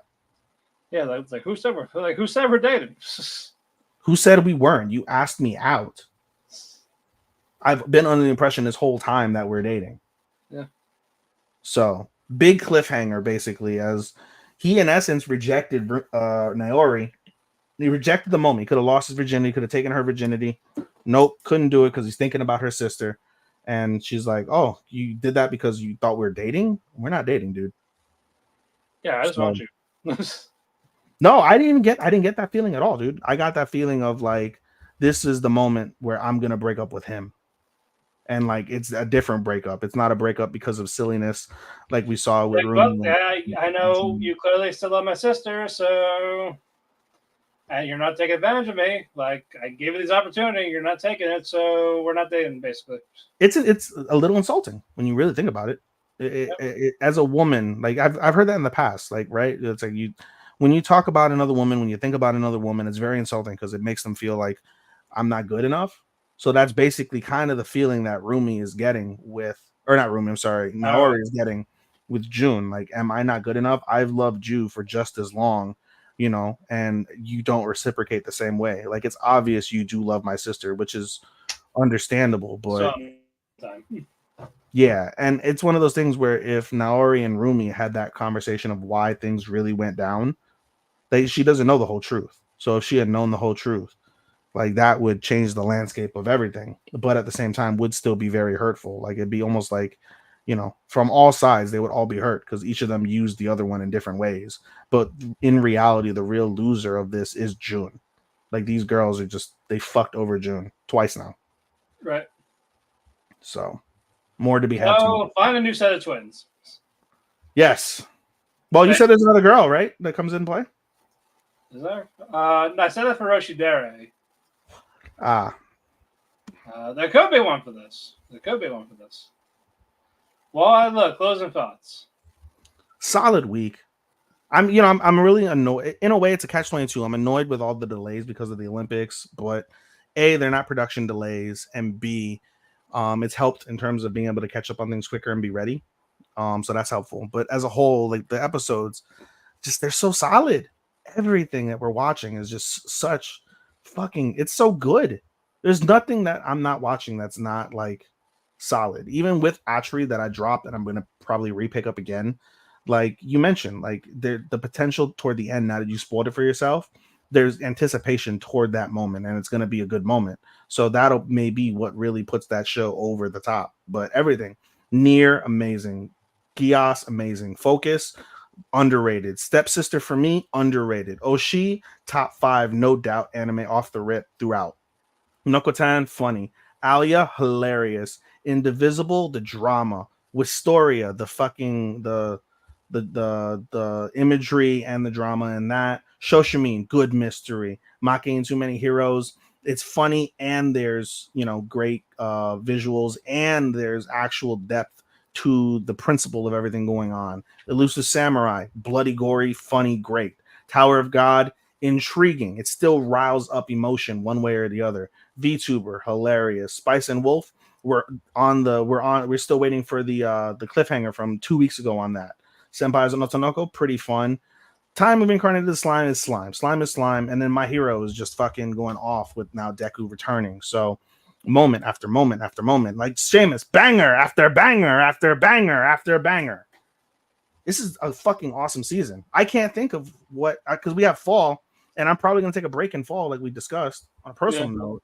So to me, as far as I'm concerned, I think I'm watching, spoiler alert, my season of the year. Right. That's my closing diatribe. Not a thought. Well, it's been a fun season. With that, the cafe is closed. No tea. We're not going to watch your live match on Telegram. No, we're not doing that. Nope. You can follow me on Twitter at DamonPhoenix12. Follow my Instagram, Vincent Evergarden Cosplay. Follow Ethan on Instagram at AnimeDaisuke24 or on Twitter at Showstopper24. Follow our Otaku Cafe Facebook, Instagram, Twitter at Otaku Cafe Anime on the Twitter. What's the Instagram hashtag? Otaku Cafe. Otaku Cafe, and just type in Otaku Cafe on the Facebook page. We have a Facebook group called Eat the Cake Anime. We have a link tree for wherever you listen to your favorite podcast, whether that be the Spotify, Apple Music, Amazon, iHeartRadio, YouTube. You can watch the video replays on YouTube after we go live. We want to thank W2 Network and Chairshot Radio for hosting us on their platforms and Dershi Radio. So follow them at W2 Network on the Twitter, Facebook, YouTube. Follow Chairshot at chairshot.com or at Chairshot Media, and follow Dershi Radio, whether that be the YouTube, the Facebook, the Twitter, TikTok, Instagram, wherever it is you find it. We'll be back next week for more anime goodness. Until then, oyasumi and good night. Goodbye, Sekai. Goodbye, Sekai.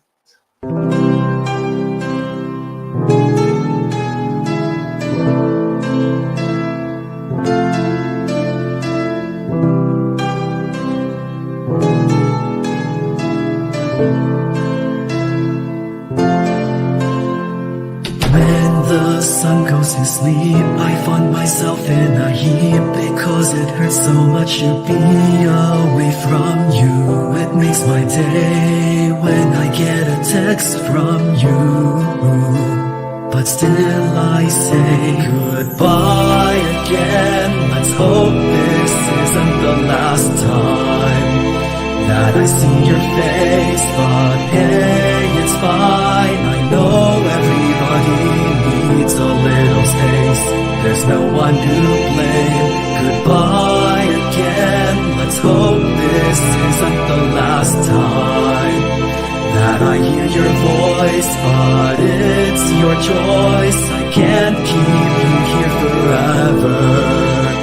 Just promise me that you'll come back.